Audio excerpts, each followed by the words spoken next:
11월 9일 화요일 저녁입니다. 오늘 하루도 정말 수고 많으셨습니다. 날마다 새로운 퇴근길 시사 맛집 신장식의 신장기업, 오늘도 문 활짝 열었습니다. 저는 주인장 신장식입니다. 국민의힘 윤석열 대선 후보 어제 비서실장 자리에 중마 고우 권성도 의원을 임명했습니다. 같은 날 김종인 전 비대위원장은 자리 사냥꾼을 선별해야 한다라는 말을 남겼죠. 국민의힘 선대위 구성 어떻게 진행되고 있는지 윤희석 전 윤석열 캠프 공보특보에게 들어보겠습니다. 최근 미국 정부가 국내 반도체 기업들을 상대로 정보 제출을 요구했습니다. 삼성과 SK 결국 민감한 정보는 제외하고 자료를 제출한 것으로 알려졌는데, 우리 반도체 산업보호를 위해 결의안을 발의한 국회 과방위원회 이원흑 의원 자세한 이야기 들어보겠습니다. 매주 화요일은요, 인권재단 사람 박래군 이사님과 인권기행 떠나고 있습니다. 오늘은 1980년 5월 광주로 두 번째 여행 떠나보겠습니다. 신장식의 신장기업 단골 손님 여러분과 함께 꾸려가고 있습니다. 유튜브와 홈페이지 게시판 모두 열려 있고요. 짧은 문자 50원, 긴 문자 100원, 샵 0951번으로 보내주십시오. 유튜브에 신장식의 신장기업 검색하시면 라이브 방송 바로 확인하실 수 있습니다. 팟빵으로도 다시 들으실 수 있습니다. 오늘 하루 소식들 푸짐하게 준비했습니다. 신장식의 신장기업 밥상 들어갑니다. 퇴근길 오늘의 뉴스를 깔끔하게 정리해드립니다. 옥석을 가리는 신장기업 뉴스 브리핑, 헬마우스 임경민 작가, 시사저널 구민주 기자 나오셨습니다. 안녕하세요. 네, 안녕하세요. 아까 무슨 굉장히 두툼한 겨울 잠바를 입고 계시는데 우리 구 기자님. 네, 방송 전에 좀 화사하게 보이기 위해서. 네, 화사한 건 이쪽이신 네, 것 같아요. 헬마우스 졌어요. 쪽인 것 같아요. 저도 이 겨자색 후드티가 저희 이제 비장의 카드인데 네, 날이 네. 추운 날만 입을 수가 있습니다. 이게 두꺼워가지고 네. 오늘이 그런 날입니다. 오늘 네. 하여튼간에 색이 좋습니다. 알록달록. 알록달록합니다. 저는 흰색으로. 자, 오늘 김건희 씨 관련 뉴스가 두 가지가 나왔습니다. 도이치모터스 주가 조작 관련해서 김건희 씨 빼고 도망간 이 씨가 있군요. 네. 이 두 분 빼고 네. 대부분 구속 기소가 됐고, 권오수 도이치모터스 회장도 곧 구속 기소될 것 같다. 네. 이런 언론의 보도가 있었고요. 허위 학력, 허위 이력이죠. 허위 이력 관련된 악재도 나왔는데, 일단 도이치모터스 주가 조작 사건 가담자 한 명, 증권회사 출신 김 씨다 이렇게 나왔던데 추가로 재판에 넘겨졌죠? 네, 오늘 서울중앙지검 반부패 강력수사 2부가 지난 5일에 그 증권회사 출신 김모 씨를 자본시장법 위반 등의 혐의로 구속 기소했다는 소식이 들려왔는데요. 지난달에 이미 검찰은 투자회사 대표 이모 씨 등 사건 가담자 2명을 재판에 넘긴 바 있었습니다. 이들에 대한 수사 결과 권오수 도이치모터스 회장에게서 들은 내부 정보를 자신이 관리하는 고객과 지인들에게 흘리며 매수를 유도한 것으로 나타났는데요. 이들이 이렇게 공모해서 2009년 12월부터 636억 원 상당의 주식을 매수하거나 매수 유도한 것으로 파악이 됐습니다.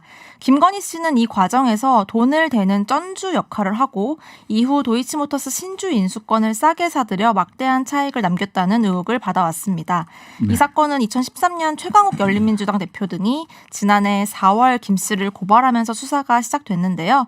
최근 이제 도이치모터스 본사 압수수색도 하고 권오수 회장 등을 이제 관계자 소환을 해서 조사를 하는 등 수사가 막바지로 향하면서 이제 김건희 씨 소환만 남았다는 얘기가 나오고 있습니다.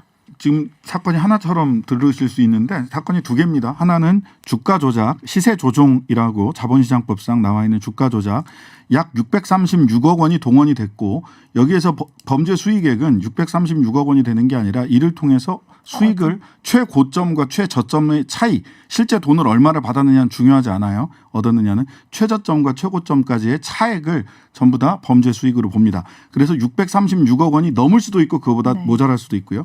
이게 이제 시세 조정이고, 그다음에 이후 도이치모터스 신주인수권을 싸게 사들였다. 이거는 이제 배임의 공범이 되느냐 안 되느냐의 문제예요. 신주인수권을 권오수 회장이 싸게 줍니다. 네. 그래가지고 몇십억 그 이익을 얻어요. 이거는 그냥 눈에 보여요. 그건 이제 그 아주 기초적인 불로소득이죠. 사실은 이제 네. 주식 투자 같은 이제 투자 수익하고도 좀 성격이 다릅니다. 그 경우는. 네. 그래서 이거는 권오수 회장과 배임의 공범이 될 수 있다라고 보시면 될 것 같고요. 지금 김건희 씨 쪽이나 혹은 윤석열 캠프에서 그동안 해명을 해왔던 거는 이제 크게는 두 줄기입니다. 하나는 자신이 직접적으로 주가 조작에 연루된 적이 없다. 나는 그냥 돈을 맡겼을 뿐이다. 잘 한다는 사람한테 관리를 잘해준다는 사람한테 돈을 맡겼다. 이제 이런 식의 그 해명을 해왔는데 사실은 그게 이제 쩐주의 역할입니다. 돈을 이제 그렇죠. 맡겨서 아까 말씀해 주신 것처럼 636억 원이라는 이제 큰 돈이 모여야 그 돈을 여러 방식으로 뭐 이를테면 주고받기식의 거래를 통해서 주가를 끌어올릴 수도 있고요. 혹은 주가를 끌어올리는 모양을 만들어서 나중에 따라오는 사람들한테 이제 추가 피해를 입히는 방식으로 이제 주가 조작할 수도 있습니다. 그러니까 말하자면 큰 덩어리의 돈을 모아내는 일이 굉장히 중요한데 거기에 만약에 숟가락을 보탰다면 그것도 이제 주가 조작의 공모범이 될 수 있는 거고 또 하나는 지금 이제 지난번에 홍준표 후보하고 TV 토론을 한 이후에 네네. 직후에 윤석열 캠프에서 뭐 공개했어요. 주식거래 계좌 내역을 이제 공개를 했었는데 2010년 1월 14일부터 한 2월 2일까지 한 보름 정도 되는 거래 내역을 공개를 하면서 보는 대로 이제 이때만 주식 매수 매도가 이루어졌고 오히려 손해를 봤다 이제 이런 식의 주장을 했는데요. 진짜 중요한 거는 주가가 본격적으로 뛰기 시작하는 2010년 10월 이후에 어땠느냐. 이 부분에 대해서 이제 공개를 할 필요가 있습니다. 그때 수익이 크게 났다면 그거야말로 중요한 정황이 될 수 있으니까요. 그러니까 2010년 1월 14일부터 2월 2일까지 이거는 이미 공소시효도 10년이 지나서 아무 네. 그 소용이 그렇죠. 없는 네. 부분이고요. 지금 기소가 되고 있는 주가 조정으로 주가 그 조작으로 기소가 지금 벌써 3명이 된 거잖아요. 오늘까지. 이 사람들이 기소가 됐다는 건 2010년이 아니라 그 이후에 즉 공소시효 10년 안에 2010년 10월 이후부터 2011년, 12년, 13년까지 주가 조작이 지속적으로 있었다라고 하는 검찰의 확신이 있기 때문인 겁니다. 그렇죠. 따라서 이때 그 거래 내역을 내는 거는요. 아무 그 이 수사에 아무런 입증을 하지 않은 거예요. 이런 부분들은 조금 이거 뭐 누구를 공격하기 위해서가 아니라 그냥 팩트가 그래서 제가 말씀을 드리는 겁니다. 이거 2010년 1월 14일부터 2월 2일 거까지 거래 내역 공개해봤자 이게 무슨 소용이 있습니까? 지금 이제 다른 사람들은 전부 다 10년 내에 있었던 주가 조작으로 전부 다 그렇죠. 그 기소가 됐는데. 지금 이제 크게 보면은 소위 말하는 주가 조작의 선수들이 이제 이번에 이제 구속 기소가 된 상황이고요. 도이치모터스의 이제 회장 같은 경우는 정보를 흘려준 사람으로 이제 지금 주로 이제 소환 조사를 받거나 혹은 이제 본인이 또 배임 혐의가 있기 때문에 그런 네. 부분이고 김건희 씨 같은 경우는 쩐주 역할을 했느냐 안 했느냐 이게 앞으로 이제 수사의 초점이 될 것 같습니다. 제일 이제 이상한 부분은 선수 이십니다. 이미 세계일보나 이런 데 언론에 이미 이름이 다 나왔기 때문에 이름을 말씀드리면 이정필 씨라는 분인데요. 이분은 첫 번째 구속영장 나왔을 때 나갔어요. 그러더니 기각이 됐거든요. 두 번째 영장 청구가 됐으니까 영장실질심사 때 도주합니다. 네. 그리고 지금까지 도주 중이에요. 나머지 인사들은 안 나와요. 그때 출석을 했다가 이제 구속이 다 됐죠. 구속이 네. 됐고요. 도주 중이에요. 어디 계세요? 네. 이분이 권오수 씨로부터 김건희 씨를 청담동에 있는 자동차 미니 네. 그 매장 2층에서 만나가지고 신한증권 계좌와 10억 원을 받으신 분이에요. 사라지셨어요. 어디 계십니까? 궁금합니다. 경찰에서 빨리 찾아내기를. 네. 네. 자, 또 하나 의혹이 추가로 밝혀졌습니다. 허위 이력건인데요. 네, 김건희 씨가 앞서서 서일대, 한림성심대, 안양대 등에 제출한 이력서에도 허위 경력을 기재했다는 의혹이 이미 제기된 바 있었는데요. 오늘 또 하나 추가가 된 것입니다. 두 개가 추가가 됐네요.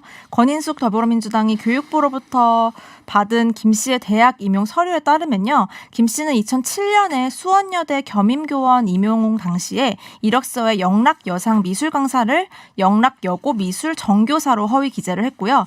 2014년 국민대 겸임교수 임용 당시에는 한국폴리테크 대학 강서 캠퍼스 산학 겸임교원, 즉 강사 경력을 부교수로 기재한 것으로 밝혀졌습니다. 국민대 자체 조사 결과에서 최근 김 씨의 이력서에 허위 경력이 없었다는 해명이 나왔는데 이와 맞지 않은 사실이 오늘 드러난 것이고요. 윤 후보 측에서도 그동안 이 김건희 씨의 허위 경력 의혹을 학교명이 헷갈렸다, 단순 오기다 이렇게 주장을 해왔었죠. 그러니까 네. 오늘 드러난 거는 기존에 나왔었던 의혹들하고는 성격이 굉장히 다릅니다. 그러네요. 네. 그 전에는 이제 여대를 대학으로 서일여대 같은 경우 서일 대학으로 표기를 했다든지 서일 전문대. 예. 네 그런 경우는 이게 뭐 좋게 봐줘서 오기. 이름을 혼동했거나 혹은 여대나 대학이나 뭐 같은 이름 아니냐 이렇게 주장을 해볼 여지가 있는데 이번 경우는 이 경력을 부풀린 게 명확해집니다. 왜 그러냐면 법리상으로 맞지가 않거든요. 미술 강사하고 미술 정교사는 자격증이 있느냐 없느냐 여부이기 때문에 네. 정교사로 임용이 되려면 정식으로 교육과정을 수료를 하고 학위를 받아야 됩니다. 굉장히 다릅니다. 그리고 교원 임용을 받아야 되는 사안이기 때문에 이게 만약에 이런 식의 기재 오류가 있었다면 법률 위반이 될 수 있는 네. 소지가 있고요. 지금 뭐 겸임 그 교원 같은 경우도 강사인데 부교수로 표기를 했다면 부교수는 사실상 테뉴어가 보장되는 교수직입니다. 국민 교수죠. 굉장히 다른 사안이거든요. 이게 큰 문제가 될 수 있는 부분입니다. 이거 어떻게 해명을 할지 궁금합니다. 뭐 부교수가 꼭 테뉴어는 아니긴 한데요. 그럼에도 네네. 불구하고 네. 부교수 강사를 부교수로, 그다음에 미술 강사를 정교사로. 네, 정교사. 아니 이게 좀 이렇게 허위로 기재하지 않은 이력이나 학력이 뭘까라는 궁금증이 들어요. 이제는 뭐 심지어는. 단순 실수다 오기다라고 주장은 하진 못하는 상황이겠죠. 이쯤 되면. 그렇죠. 아직 입장이 나오진 네. 않았지만. 부교수 같은 게 굉장히 저는 중요한 맥락이라고 보는 게 이제 물론 이제 테뉴어를 보장받은 상태는 아니지만 조교수, 부교수, 정교수로 가는 그렇게 올라가죠. 일종의 네. 트랙을 타고 있는 거거든요. 네. 굉장히 중요한 고비점이기 때문에 부교수로 표기하느냐 강사로 표기하느냐는 굉장히 다릅니다. 그럼요. 부교수는 강사는 막 이 지원해가지고 제발 써주세요 그러는데 부교수도 뭐 물론 그럴 수 있지만 약간 모셔야 되는 급이 돼 있는 거거든요. 네네네. 예, 그렇죠. 임용 심사하는 과정과 절차도 완전히 다르고요. 글쎄요, 뭐 대선 후보의 부인으로서의 배우자로서의 역할을 뭐 곧 할 거다. 애교 머리를 잘랐다. 뭐 이런 얘기도 나왔는데 해명부터 하셔야 될 것 같아요. 뭐 조만간 등판을 한다고 했는데요. 이 여러 가지 타이밍상 좀 재보지 않을까 예상도 됩니다. 네네. 단순 실수라는 말로는 국민들이 납득하기 어려울 것 같습니다. 자, 여당이 재난지원금을 내년 1월 달에 지급하겠다. 그랬더니 윤석열 후보는 세금 깡이다. 근데 저는 이게 궁금한 건 뭐냐면 10조, 15조 이재명 후보 쪽에서는 그 정도 얘기하잖아요. 네. 네. 윤석열 후보 측에서는 당선되면 50조. 네. 그 돈은 각각 다 어디서 나는 겁니까? 그러니까 홍남기한테 다 혼나지. 양쪽 둘 다 안 된다. 둘 다 안 된다. 홍남기 부총리도 그렇게 얘기를 했어요. 네. 자, 일단 여당 재난지원금 편성 계획, 지급 계획부터 좀 소개해 주시죠. 네, 전국민 재난지원금을 전국민 위드 코로나 방역지원금이라는 명칭으로 민주당이 내년도 예산안에 편성하겠다는 계획을 밝혔는데요.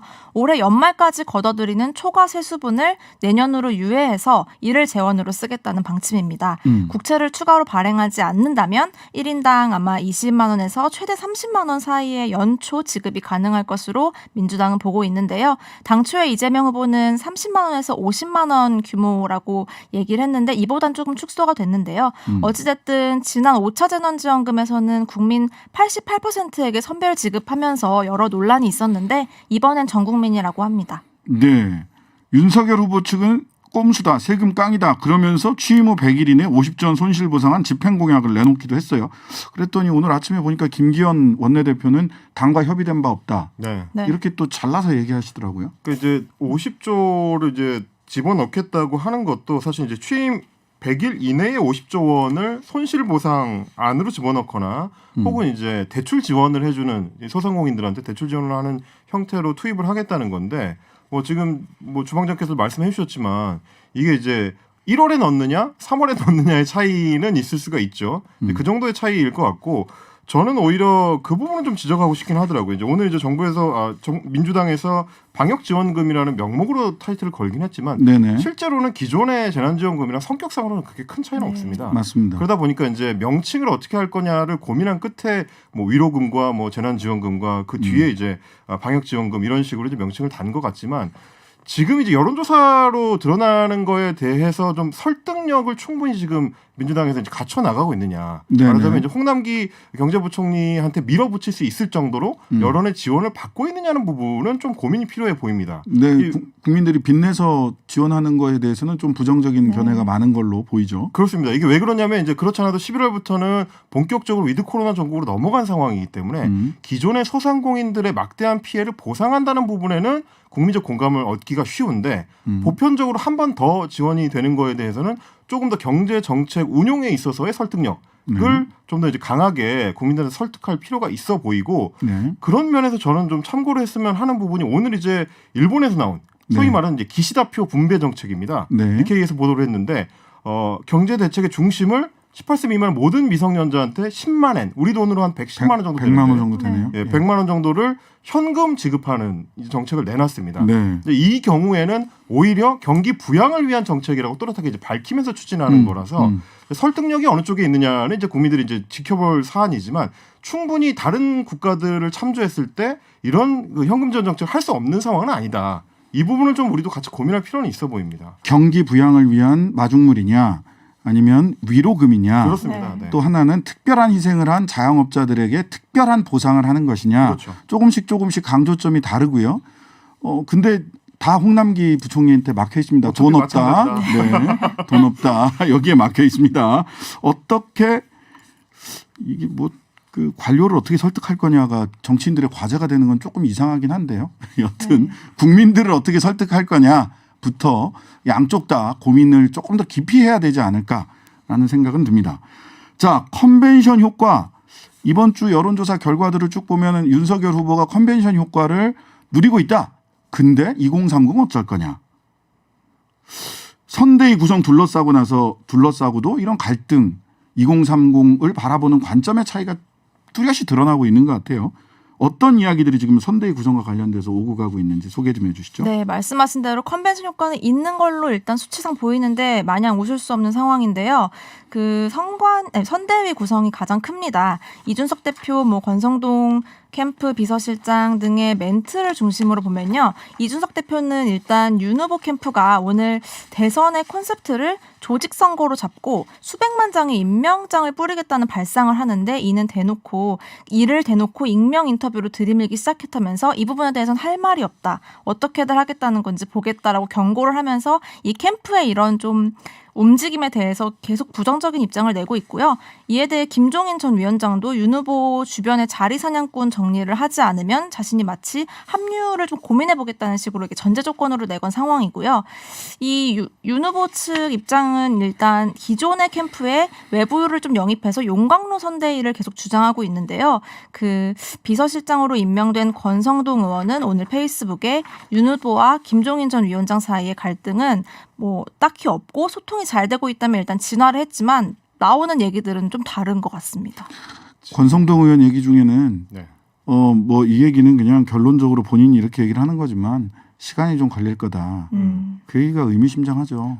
의미심장한 것이 사실 시간이 걸린다는 얘기는 김종인 전 위원장을 향해서 합류 시점을 늦추겠다는 얘기인 거고요. 합류 시점을 늦추는 게 왜 중요하냐? 결국에는 선대위의 인선 구성, 그러니까 인적 구성을 누가 할 거냐의 싸움입니다. 김종인 위원장 같은 경우는 원래 본인의 스타일 자체가 전권을 달라는 스타일이고 전권의 핵심은 누구를 어느 인사권이죠. 자리에 꽂을 것이냐 하는 거거든요. 이제 인적 구성을 누가 할 거냐 할 때 김종인 위원장은 다 갈아엎고 본인 스타일로 만들고자 하는 건데 권성동 지금 비서실장이 얘기하는 바대로 하면 우리가 다 꾸려놓고 나중에 최종적으로 모셔오겠다. 원로들의 의견을 듣겠다 이렇게 했어요. 그렇습니다. 그리고 뒷방 오늘 취급한 겁니다. 그렇죠. 네. 오늘 페이스북에도 그런 얘기를 했거든요. 김종인 위원장하고 어제 이제 회동을 한 걸로 알려졌는데 김종인 전 위원장께서는 윤석열 후보와의 대화에서 선대위 구성과 관련해 전권을 달라는 말씀이 없으셨다라고 썼습니다. 네. 그러니까 양쪽이 서로 말도 다르지만 결국 이제 윤석열 캠프 쪽에서는 전권을 줄 생각이 없다라는 얘기가 되는 겁니다. 네. 사실은 나중에 최종적으로 김종인 위원장을 영입해서 중요한 직책을 이게 갖춰드리는 형식을 취하더라도 예를 들면 이제 타이틀을 무슨 킹왕짱 슈퍼파워 선대위원장 이렇게 달아주든 말든 그건 아무 상관이 없거든요. 실권이 있느냐 없느냐에 달려 있는 겁니다. 안 갑니다. 그러면 김종인 전 비대위원장 성격상 킹왕짱 앞에다가 원조 진짜 이런 거 그렇죠. 아무리 많이 붙여도 본인이 직접 요리할 수 있는 주방장에 들어가서 직접 요리할 수 있는 이 권한을 갖지 않는 한 안 갑니다. 게다가 이게 나중에 있겠습니다. 합류해서 큰 성과를 못 봤던 게 2020년 황교안 체제 때 경험이 있거든요. 그렇죠. 공천 다 끝난 네. 다음에 들어갔다가 별 성과를 보지 못한. 말로만 모신다는 얘기죠, 예. 지금은. 그래서 요거는 좀 지켜봐야 되겠는데요. 자, 흔히 그 김종인 전 비대위원장 쪽 사람이다라고 분류됐던 윤희석 전 윤석열 캠프 공보특보 연결해서 선대위 구성과 관련돼서는 자세한 이야기를 들어보도록 하겠습니다. 네, 두 분 수고하셨습니다. 지금까지 헬마우스 임경빈 작가, 시사저널 구민주 기자였습니다. 감사합니다. 고맙습니다. 감사합니다. 국민의힘 대선 선대위 구성을 둘러싸고 뉴스들이 쏟아져 나오고 있습니다. 상징적으로 구분해 보면 용광로 선대위 다 모여라. 자리 사냥꾼 필요한 사람만 남고 나머지 다 나가라. 기존 캠프 해체부터 요구하는 김종인 전 비대위원장 그리고 김 전 위원장의 의중을 전하는 형식으로 선대위 전면 재구성 카드를 꺼내든 이준석 대표 관련돼서 이야기 들어보도록 하겠습니다. 전 윤석열 캠프의 윤희석 공보특보입니다. 안녕하세요. 네, 안녕하세요. 네, 뭐라고 불러드려야 될지 몰라가지고 그냥 전 윤석열 캠프 이렇게. 예, 전직입니다. 예, 아직은 그렇게 불러드리면 되나요?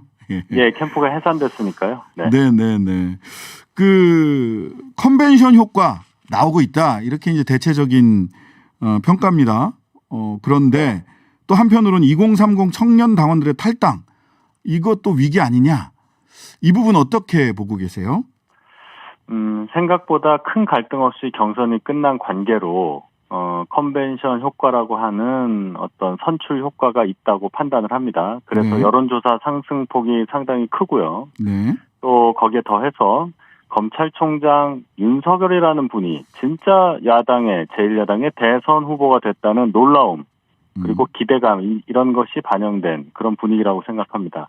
반면에 말씀하신 대로 젊은 층에서의 지지세가 상대적으로 좀 약하다 이러한 지적이 많은데 이 점에 대해서 대단히 무겁게 받아들이고 있습니다. 네. 그 여론조사 지난 금요일 날 경선이 마무리되자마자 당심과 민심의 차이에 대해서 역선택 때문이다라고 하는 취지로 뭐 말들이 좀 나왔던 게 아니냐 하고 언론에서 보도가 좀 됐어요. 그래서 2030들이 그 말 때문에 더 화가 났다. 예, 이런 평가도 있는데 이 부분 어떻게 보십니까?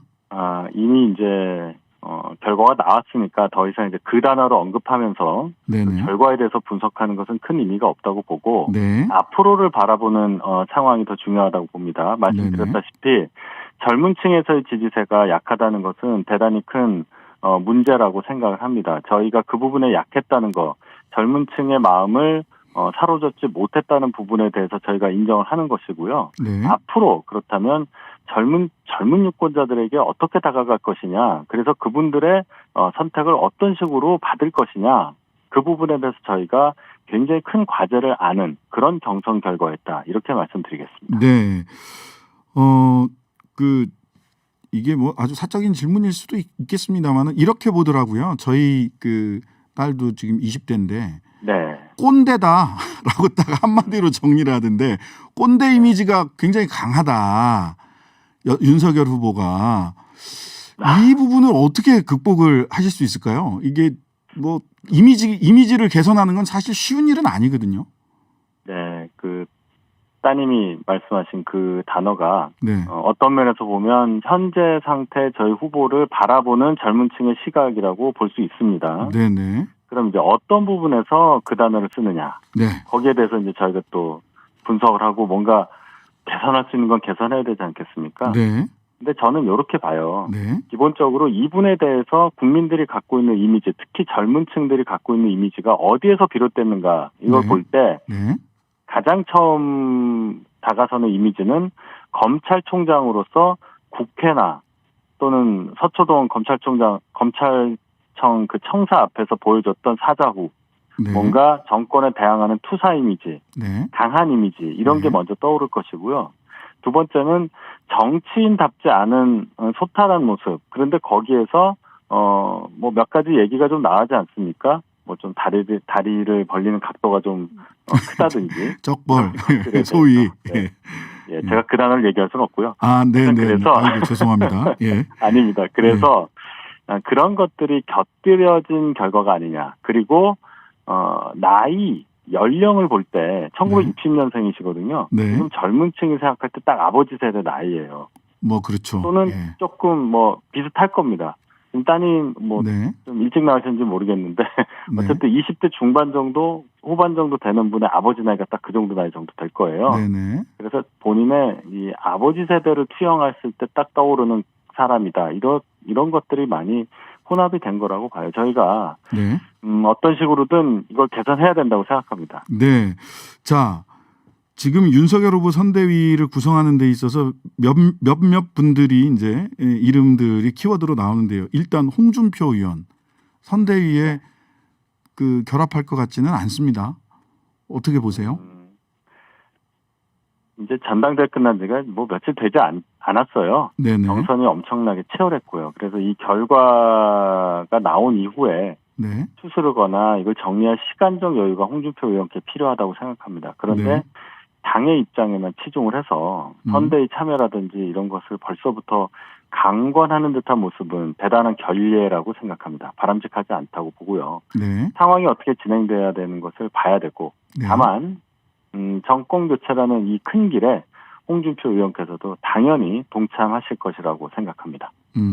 그게 어떤 형태로든 동참할 것이다라는 생각, 네. 네, 그런 판단이시고 두 번째는 이제 김종인 전 비대위원장입니다.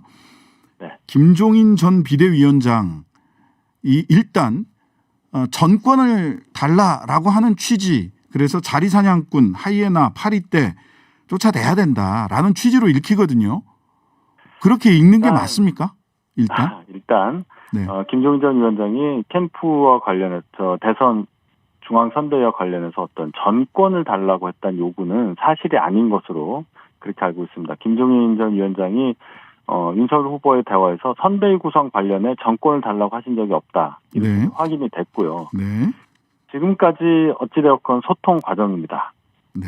결론이 뭐 난 것도 아니니까 뭐 갈등이라고 지금 말할 게 없어요. 진행 중인 상황이기 때문에. 예, 그럼 일단 총괄 선대위원장으로 모시는 거는 확정돼 있는 겁니까? 그런 기사가 많이 나오는데요. 네네. 솔직히 말해서 다 추측 아니겠습니까? 그래서 추측을 가지고 제가 뭐라고 답변을 드리기는 부적절하고요.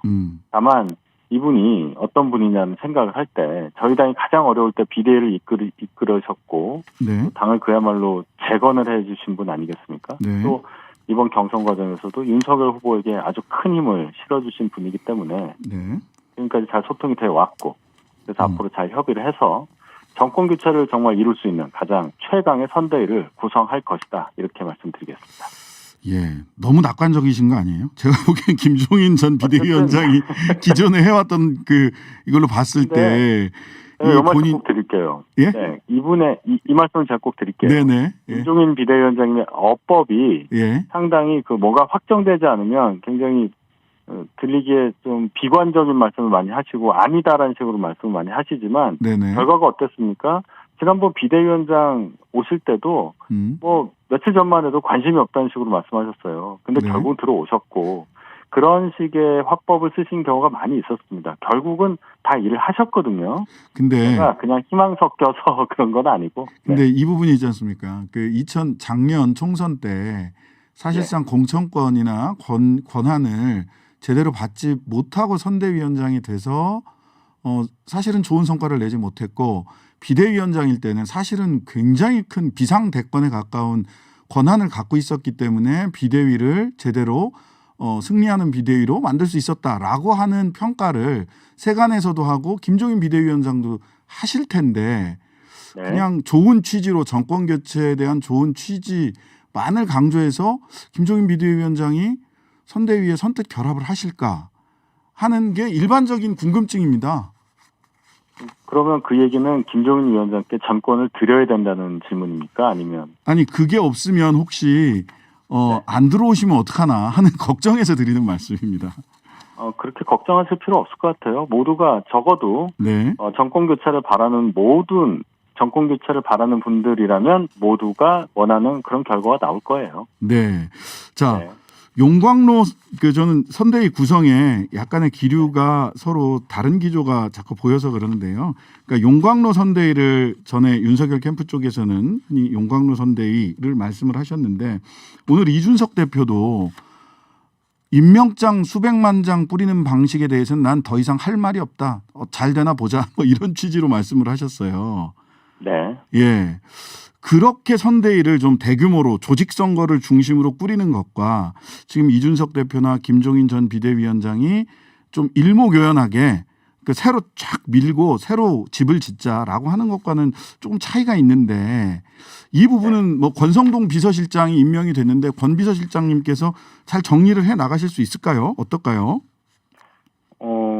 권 비서실장님도 역할을 하시겠지만 어쨌든 네. 선대위 구성 전반이 어떻게 보여지겠느냐, 어떤 형식의 선대위가 출범하느냐는 결국 후보의 의사가 가장 중요할 것이고 그렇죠. 또 김종인 위원장 또 이준석 이준석 대표. 대표의 의사도 예. 또 중요하다고 봅니다. 네.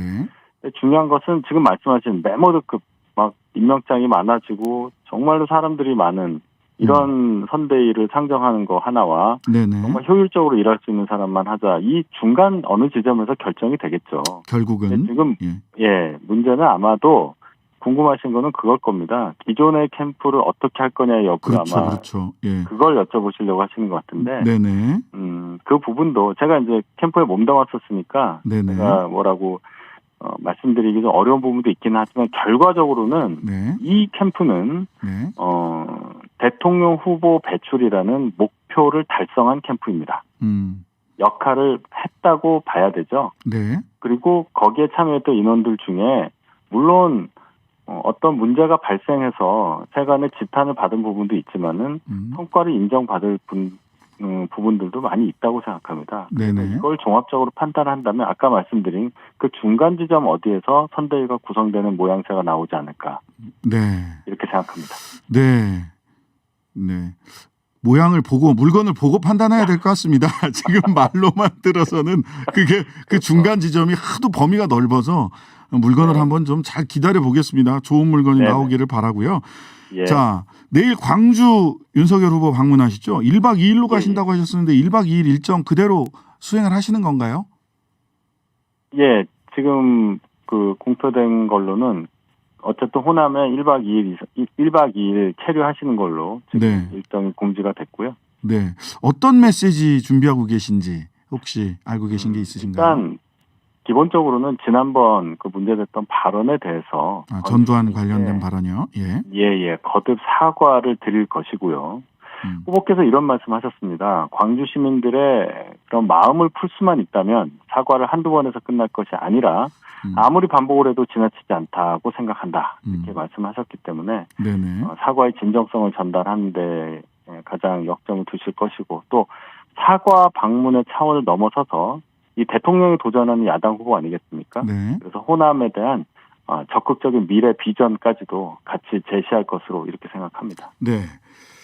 그 또 뭐 그 5.18 묘역 방문에 대해서는 막아서겠다라고 하는 대학생들의 그 이런 뭐 경고라면 경고고 막아설 거다라고 이미 이제 얘기가 나온 부분도 있어요. 그래서 현장에서 큰 불상사 없이 방문이 진행이 됐으면 하는 바람입니다.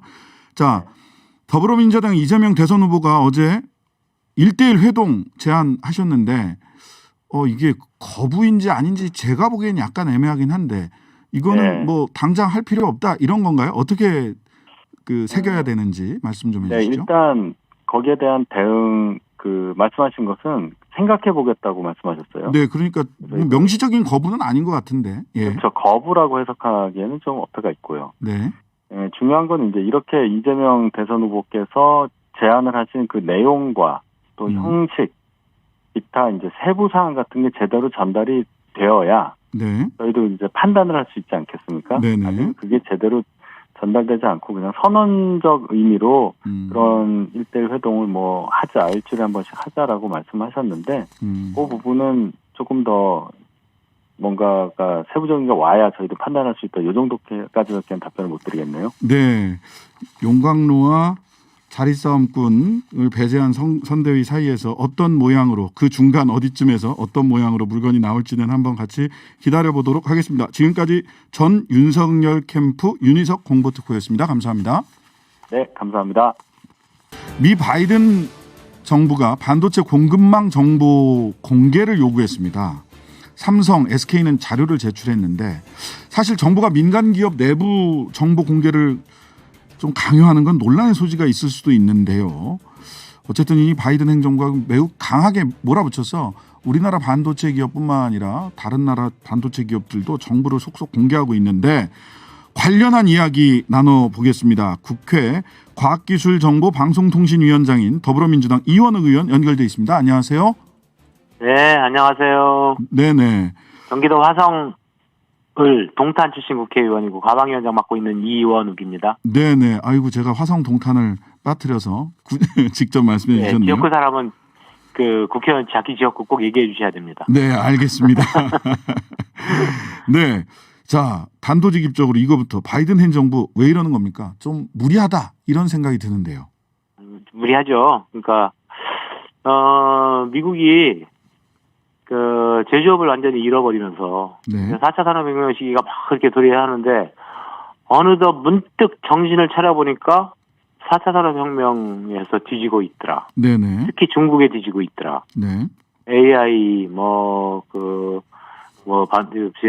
뿐만 아니고 여러 인공지능, 제조업, 반도체 등등에서 뒤지고 있더라고 하는 거를 깨달아 버린 거죠. 네네. 그래서 이거를 어떻게 막을까?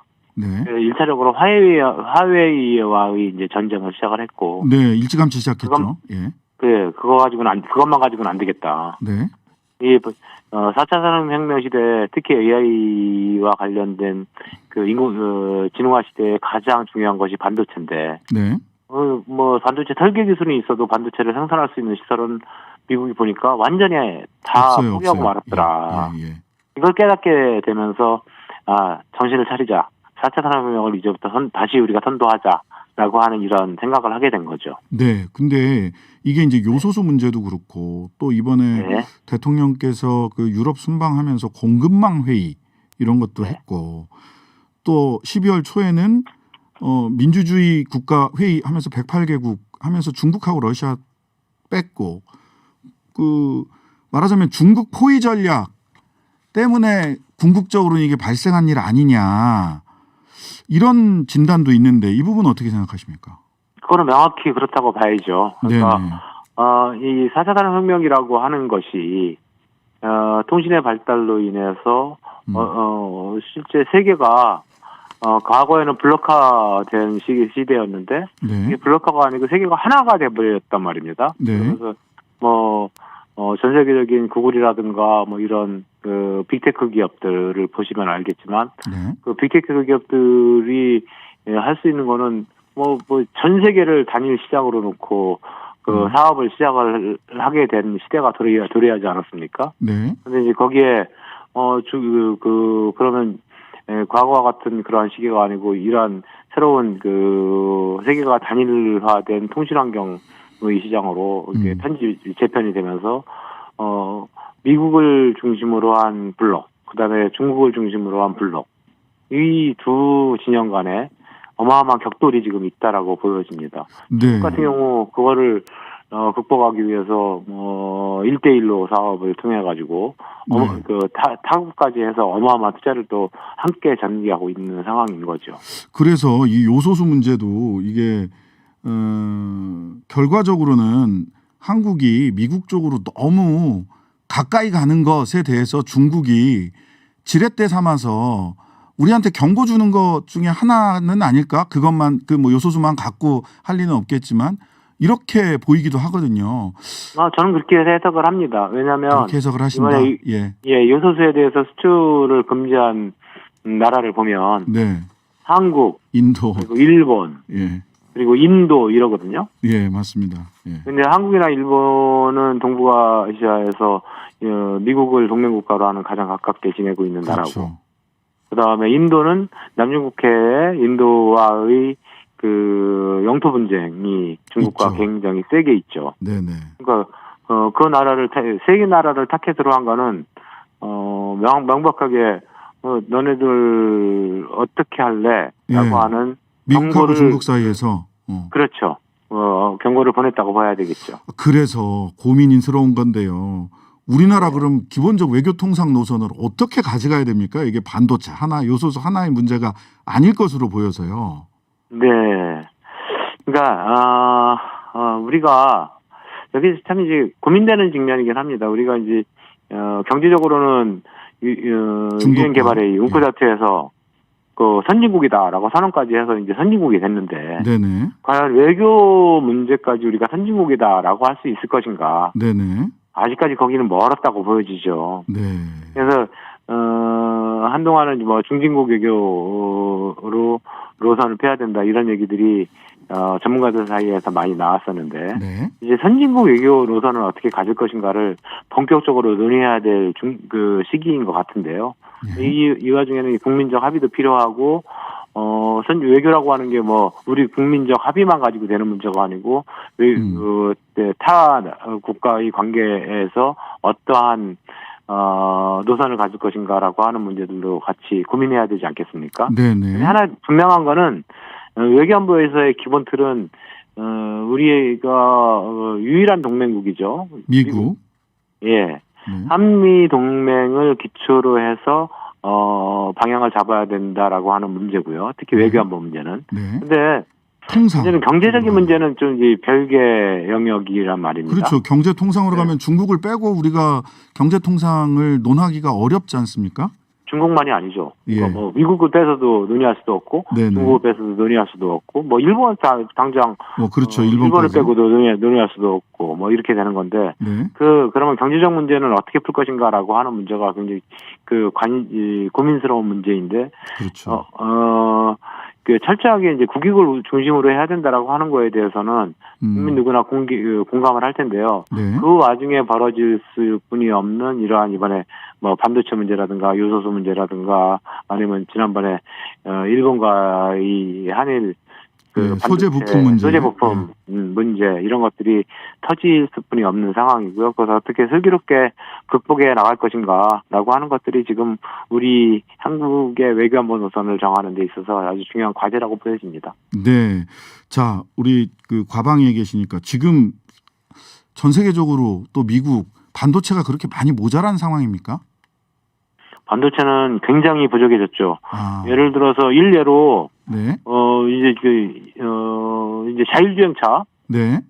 차량이 보통 한 200 차량 하나를 생산하는데 200개 정도의 반도체가 필요했거든요. 네, 반도체 많아봤자 없어서 300개? 차를 출고를 못 한다 그렇게 얘기를 해요. 예. 그러니까 보통은 이제 그렇게 필요했는데 이게 자율주행차가 요즘에 많이 아직 4단계까지는 아닙니다만은 많은 자율차가 생기잖아요. 뭐 주차도 자율로 하고 뭐 등등 이런 것들. 네. 이러면서 차량 한 대에 막 2,000개 이상의 반도체가 탑재되는 경우가 네. 생기고 있습니다. 그러다 보니까 단순 비교해도 10배, 차량만 가지고도. 네.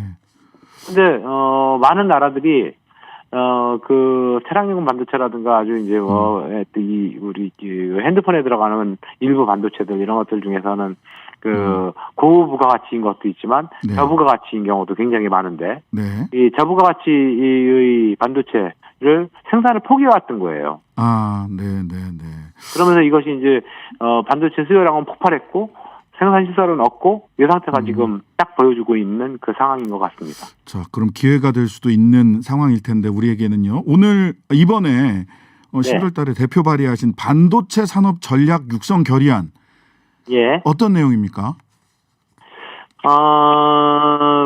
지금 미국에서 말하자면 우리나라 이것뿐만 아니고 반도체를 크게 생산하는 나라들의 기업, 그러니까 한국에는 삼성이나 SK, 하이닉스가 포함되어 있고요. 네.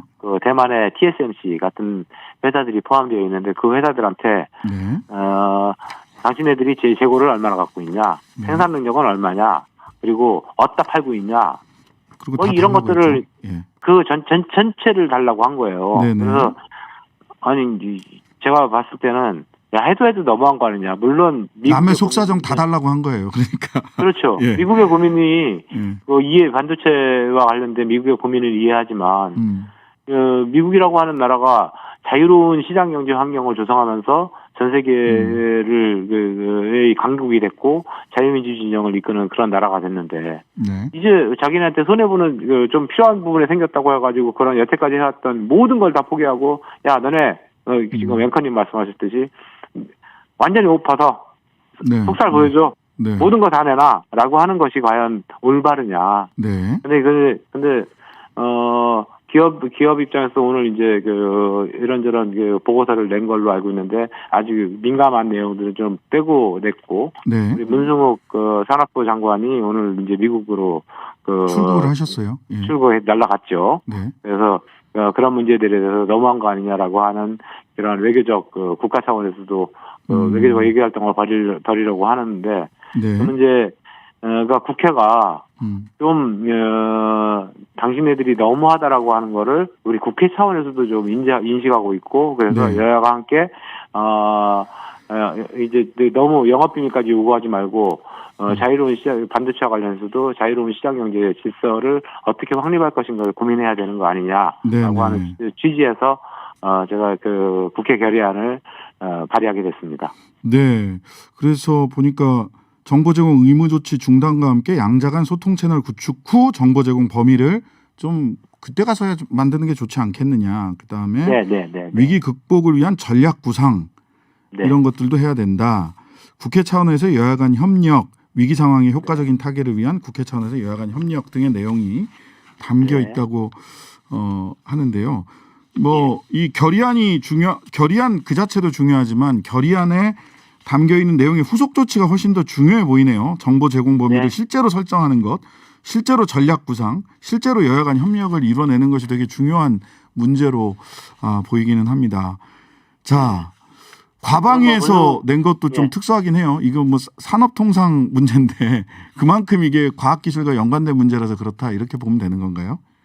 그러기도 하고요. 제가 지금 3선째 국회의원을 하고 있는데 네네. 초선 때 4년을 산업위 활동을 했습니다. 산업통상 자원위원회. 네네. 그리고 그러면서 뭐 에너지 문제, 산업의 문제 뭐 이런 것들에 대해서는 민주당 의원 중에서 가장 산업적 이해도가 높은 의원으로 네. 평가받고 있기도 하거든요. 네네네. 그래서 이제 최근에 이제 요소수 문제라든가 반도체 문제라든가 그래서 반도체에 우리가 특별법을 만들 때 네. 그때도 제가 이제 TF에 항상 포함되어 있었고 네, 알겠습니다. 그런 연유가 있습니다. 네, 좀 이상하게 생각했는데 이해가 됐습니다. 예, 감사합니다. 지금까지 더불어민주당 화성 동탄 출신 이원욱 의원이었습니다. 감사합니다. 네, 지역구 얘기해 주셔서 고맙습니다. 네. 네. 서울중앙지검은 지난 9월 초 도이치모터스 주가 조작 사건의 주가 조작 선수 이 씨에 대해 자본시장법 위반 혐의로 구속영장을 청구했습니다. 그러나 법원은 선수 이 씨에게 도주나 증거인멸 우려가 없다면서 영장을 기각합니다. 중앙지검은 구속영장을 재청구했습니다. 그런데 도주 우려 없다던 선수 이 씨는 갑자기 도주합니다. 선수 이 씨의 공범 두 사람은 10월 25일 구속 기소되었고 이달 5일 또 다른 공범 증권회사 출신 김 씨도 구속 기소됩니다. 검찰은 도이치모터스 권오수 회장이 2009년 12월부터 약 3년 동안 주가 조작 선수들과 도이치모터스 주식 1,599만여 주 636억 원 상당에 대해 주가를 조작한 것으로 보고 있습니다. 권 회장에 대한 구속 기소도 초읽기에 들어갔습니다.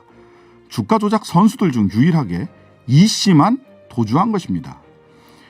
경찰 내사보고서 14쪽, 15쪽, 21쪽을 보면 선수 이 씨, 이미 세계일보 등 언론에 이름이 보도된 그 사람 이정필 다음과 같이 진술했습니다. 2010년 2월 초순경 권오수 회장은 또 다른 도이치모터스 주주인 김건희를 강남구 학동사거리 근처 권 회장이 경영하는 미니 자동차 매장 2층에서 이정필에게 소개하고 주식을 일임하면서 신한증권 계좌 10억 원으로 주식을 매수하게 하였음. 김건희 씨를 만났던 상황과 그의 역할을 아주 구체적으로 진술했던 선수 이정필 씨. 그는 왜 첫 번째 영장심사 때는 멀쩡히 출석했을까요? 기각을 미리 알았을까요? 그는 왜 두 번째 영장이 청구되다 도주한 걸까요? 영장이 나올 걸 알았을까요? 그 대단한 예지력의 비밀은 무엇일까요? 정말로 궁금합니다. 꼭 만나서 물어보고 싶습니다. 이정필 찾기. 국민이 먼저 찾을까? 검찰이 먼저 찾을까? 내년 3월 9일이 지나면 자진 출석하려나? 이정필 씨, 지금 대한민국 땅에서 혼자만의 힘으로 도주하고 계신 건 맞나요? 오늘 꼬리를 물고 이어지는 신장식의 궁금증이었습니다. 네, 4인 4색 정치토론 양김 노조 네 분과 함께합니다.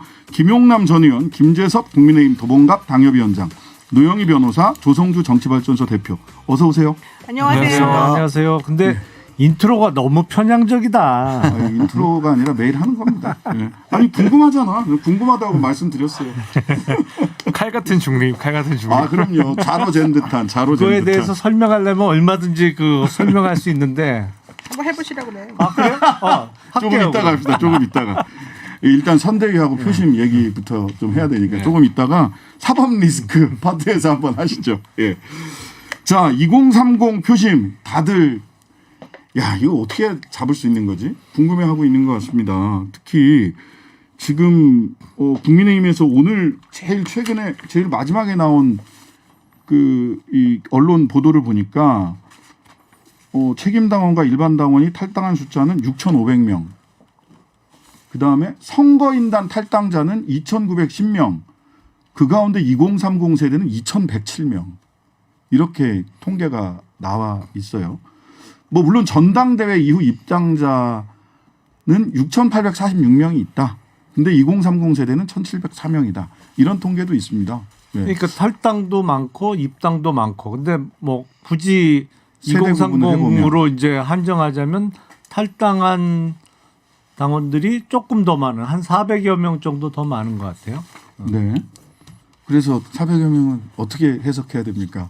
두 분이 지금 입장이 좀 다르실 수 있어요. 딱 보니까 표정이 김재섭 도봉갑 당협위원장님은 김재섭 도봉갑 당협위원장님 이거 어떻게 봐야 됩니까? 2030을 아무래도 대변하는 제가 요새 드는 비유가 있는데요. 그 31가지 아이스크림 파는 데 있지 않습니까? 아이스크림 B 가게. 예, BR 가게. 거기에 가는 사람들은 딱 정확하게 두 가지로 나뉩니다. 민트 초코를 먹는 사람과 민초파, 반민초파. 민초단이 있고 절대로 민트 초코를 먹지 않는 이렇게 둘로 나뉩니다. 네. 중도가 있긴 한데 네. 뭐 거의 없어요. 네. 이제 국민의힘이 좀 비슷한 상황인 것 같아요. 그러니까 홍준표로서 상징되는 민트 초코파가 갑자기 이제 민트 초코가 판매 중단이 된 거죠. 네. 그래서 대거 이탈 사태가 일어나고 있지만 실제로 그 B 회사에서도 일시적으로 민트 초코가 중단이 되는 바람에 그 민초단에 화를 불러 있었던 적이 있었고, 맞아요. 그 이후에 곧바로 민트 초코 봉봉이라는 비슷한 제품을 또 내놨어요. 그리고 나서 다시 이제 민초단의 마음을 달랬던 그런 일들이 있었거든요. 마찬가지입니다. 지금 민초파와 반민초파가 공존하고 있는 국민의힘에서는 어떻게든 민초가 중단된 이상 민트 초코 봉봉이라도 내놓아야 되는 판이다라는 생각이 좀 들고요. 네네. 반면에 제가 이제 아이스크림 집으로 비유를 했기 때문에 20대 30대에게 국민의힘은 그 31가지를 파는 이 가게라고 한다 그러면 민주당은 마치 이제 아이스 깨끼 파는 집인 거죠. 그러니까 얼음 갈아서 시럽 넣어서 이제 만드는 냉동 하드를 파는 데기 때문에 민주당으로는 안 가신다. 다만 민트 초코를 하루라도 빨리 내놓지 않으면 다른 회사가 민트 초코를 내놓는 순간 뺏긴다. 그래서 우리는 긴장해야 된다 이렇게 봅니다. 긴장해야 된다. 민초파 반민초파로 얘기를 하셨는데 근데 또 김종인 전 비대위원장은 2030이 탈당했다고 해서 대선에 지지는 않는다. 이미 뭐 대책이 있다 이런 취지로 읽히기도 하고 이 부분은 어떻게 그러면 2030 부분을 뭐 김종인 위원장처럼 그렇게 보면 되는 건가요? 어떤가요? 김영남 전 의원님? 아니 이번 대선에서는 2030은 가장 확실한 부동층이죠. 네. 어느 쪽으로도 아직 기울어지지 않은. 그러니까 2030의 표를 얻으면 그 후보가 승리할 거예요. 네. 그게 대단히 중요한 문제인데 민주당으로 쏠리지도 않고 국민의힘 옛날보다는 상황이 많이 좋아졌죠. 네. 당연히. 그리고 당내 경선이 끝난 이후에 탈당하는 분들이 없었으면 좋겠습니다만 사실은 국회의원 선거를 앞두고 당내 경선이 세게 붙어도 경선 끝나면 국회의원 그 선거구 하나에서 수십 명 내지 수백 명 정도의 탈당자는 나오거든요. 네네. 항상 자기가 응원했던 후보가 안 됐을 경우에. 그래서 아까 말씀드렸습니다만 지금 2030 기준으로 탈당한 분 또 경선 끝나고 새로 입당한 분들로 따지면 한 400명 정도가 줄었어요. 한 분도 없었으면 좋겠습니다만 경선 후유증으로도 그 정도도 없었으면 홍준표 후보가 매우 서운하겠죠. 뭐 경선 후유증 일반적인 경선 후유증 정도다. 예. 통상의 예인 것 같아요. 통상의 예다. 근데 저는 조금 더 예민하게 봐야 된다고 생각해요. 더 예민하게 봐야 된다. 그 이번에 국민의힘에서 투표가 세대별로 분화되는 거는 사실 우리가 제 기억으로는 60화정 이후에는 그 당내에서 당내에서 이렇게 세대 간 분화 투표가 이루어진 건 처음이라고 보이거든요.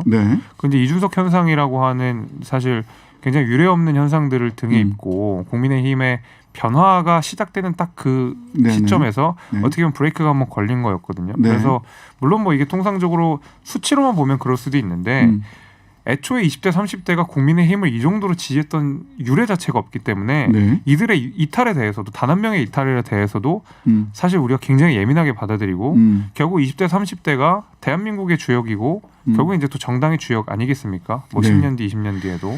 자, 그래서 저는 예민하게 아주 예민하게 봐야 된다고 아주 예민하게 생각합니다. 봐야 된다. 통상적인 경선 후유증이다. 두 개의 평가가 있는 것 같아요. 근데 이제 문제는 그래서 그 2030 청년의 정당을 표방하고 있는 그렇다면 정의당이 2030의 마음을 얻어왔느냐, 얻어올 계획을 가지고 있느냐. 뭐 청년 정의당도 만들고 청년 조직도 만들었는데 어떻게 생각하세요? 아니, 조성주 대표님. 예. 저희도 뭐 비슷하게 2030이 굉장히 많은 부동층이 굉장히 강력한 부동층이잖아요. 지금 선거에서. 그래서 저희도 정의당에서 굉장히 이제 주목하고 있고 지금 저희는 어쨌든 20대 30대 여성에서 조금 튀는 지지율이나 호감도가 나오고 있는 건 이제 분석을 하고 있어서 그 부분을 좀 강화할 생각을 하고 있고 20, 30대 여성 특히 또 20, 30대 여성들이 지지할 후보가 별로 이렇게 좀 눈에 띄지 않으니까 저희 대선 후보가 또 여성이기도 하고 그런 쪽을 좀 강화하려고 하고 있고 또 나머지 20, 30대 전체를 어떻게 어필할 거냐 이런 건 좀 고민을 하고 있긴 합니다. 근데 뭐 솔직히 말씀드리면 이제 지금 당장 아마 뭐 국민의힘에서 좀 이탈했던 뭐 빠졌다고 얘기하는 2030이나 이런 분들이 저희로 바로 올 것 같지는 않고요. 저희가 아마 민주당에서 이탈하는 2030이라고 해도 바로 정의당으로 온다 이렇게 있기보다 아마 부동층의 상당 부분 오랫동안 머물러 있지 않을까. 거기를 어필하는 뭔가 저희도 뭐 선거 전략이나 좀 정책 또는 뭐 후보의 기획 이런 게 좀 필요하지 않냐는 이제 당내의 여러 의견들이 좀 나오고 있는 상황입니다. 그 노영희 변호사님. 민주당 김남국 의원이 뭐 FM 코리아 뭐 이런데 이제 소위 남초 사이트 쪽에서 초청을 받고 이럴 때 오세요. 뭐 이런 DM을 받았더라고요. 그래서 뭐 인터넷에 올라왔어요. 자 FM 코리아가 국민의힘 더 이상 국민의힘이 아닙니다. 이제 김남국 의원 이때 들어오세요.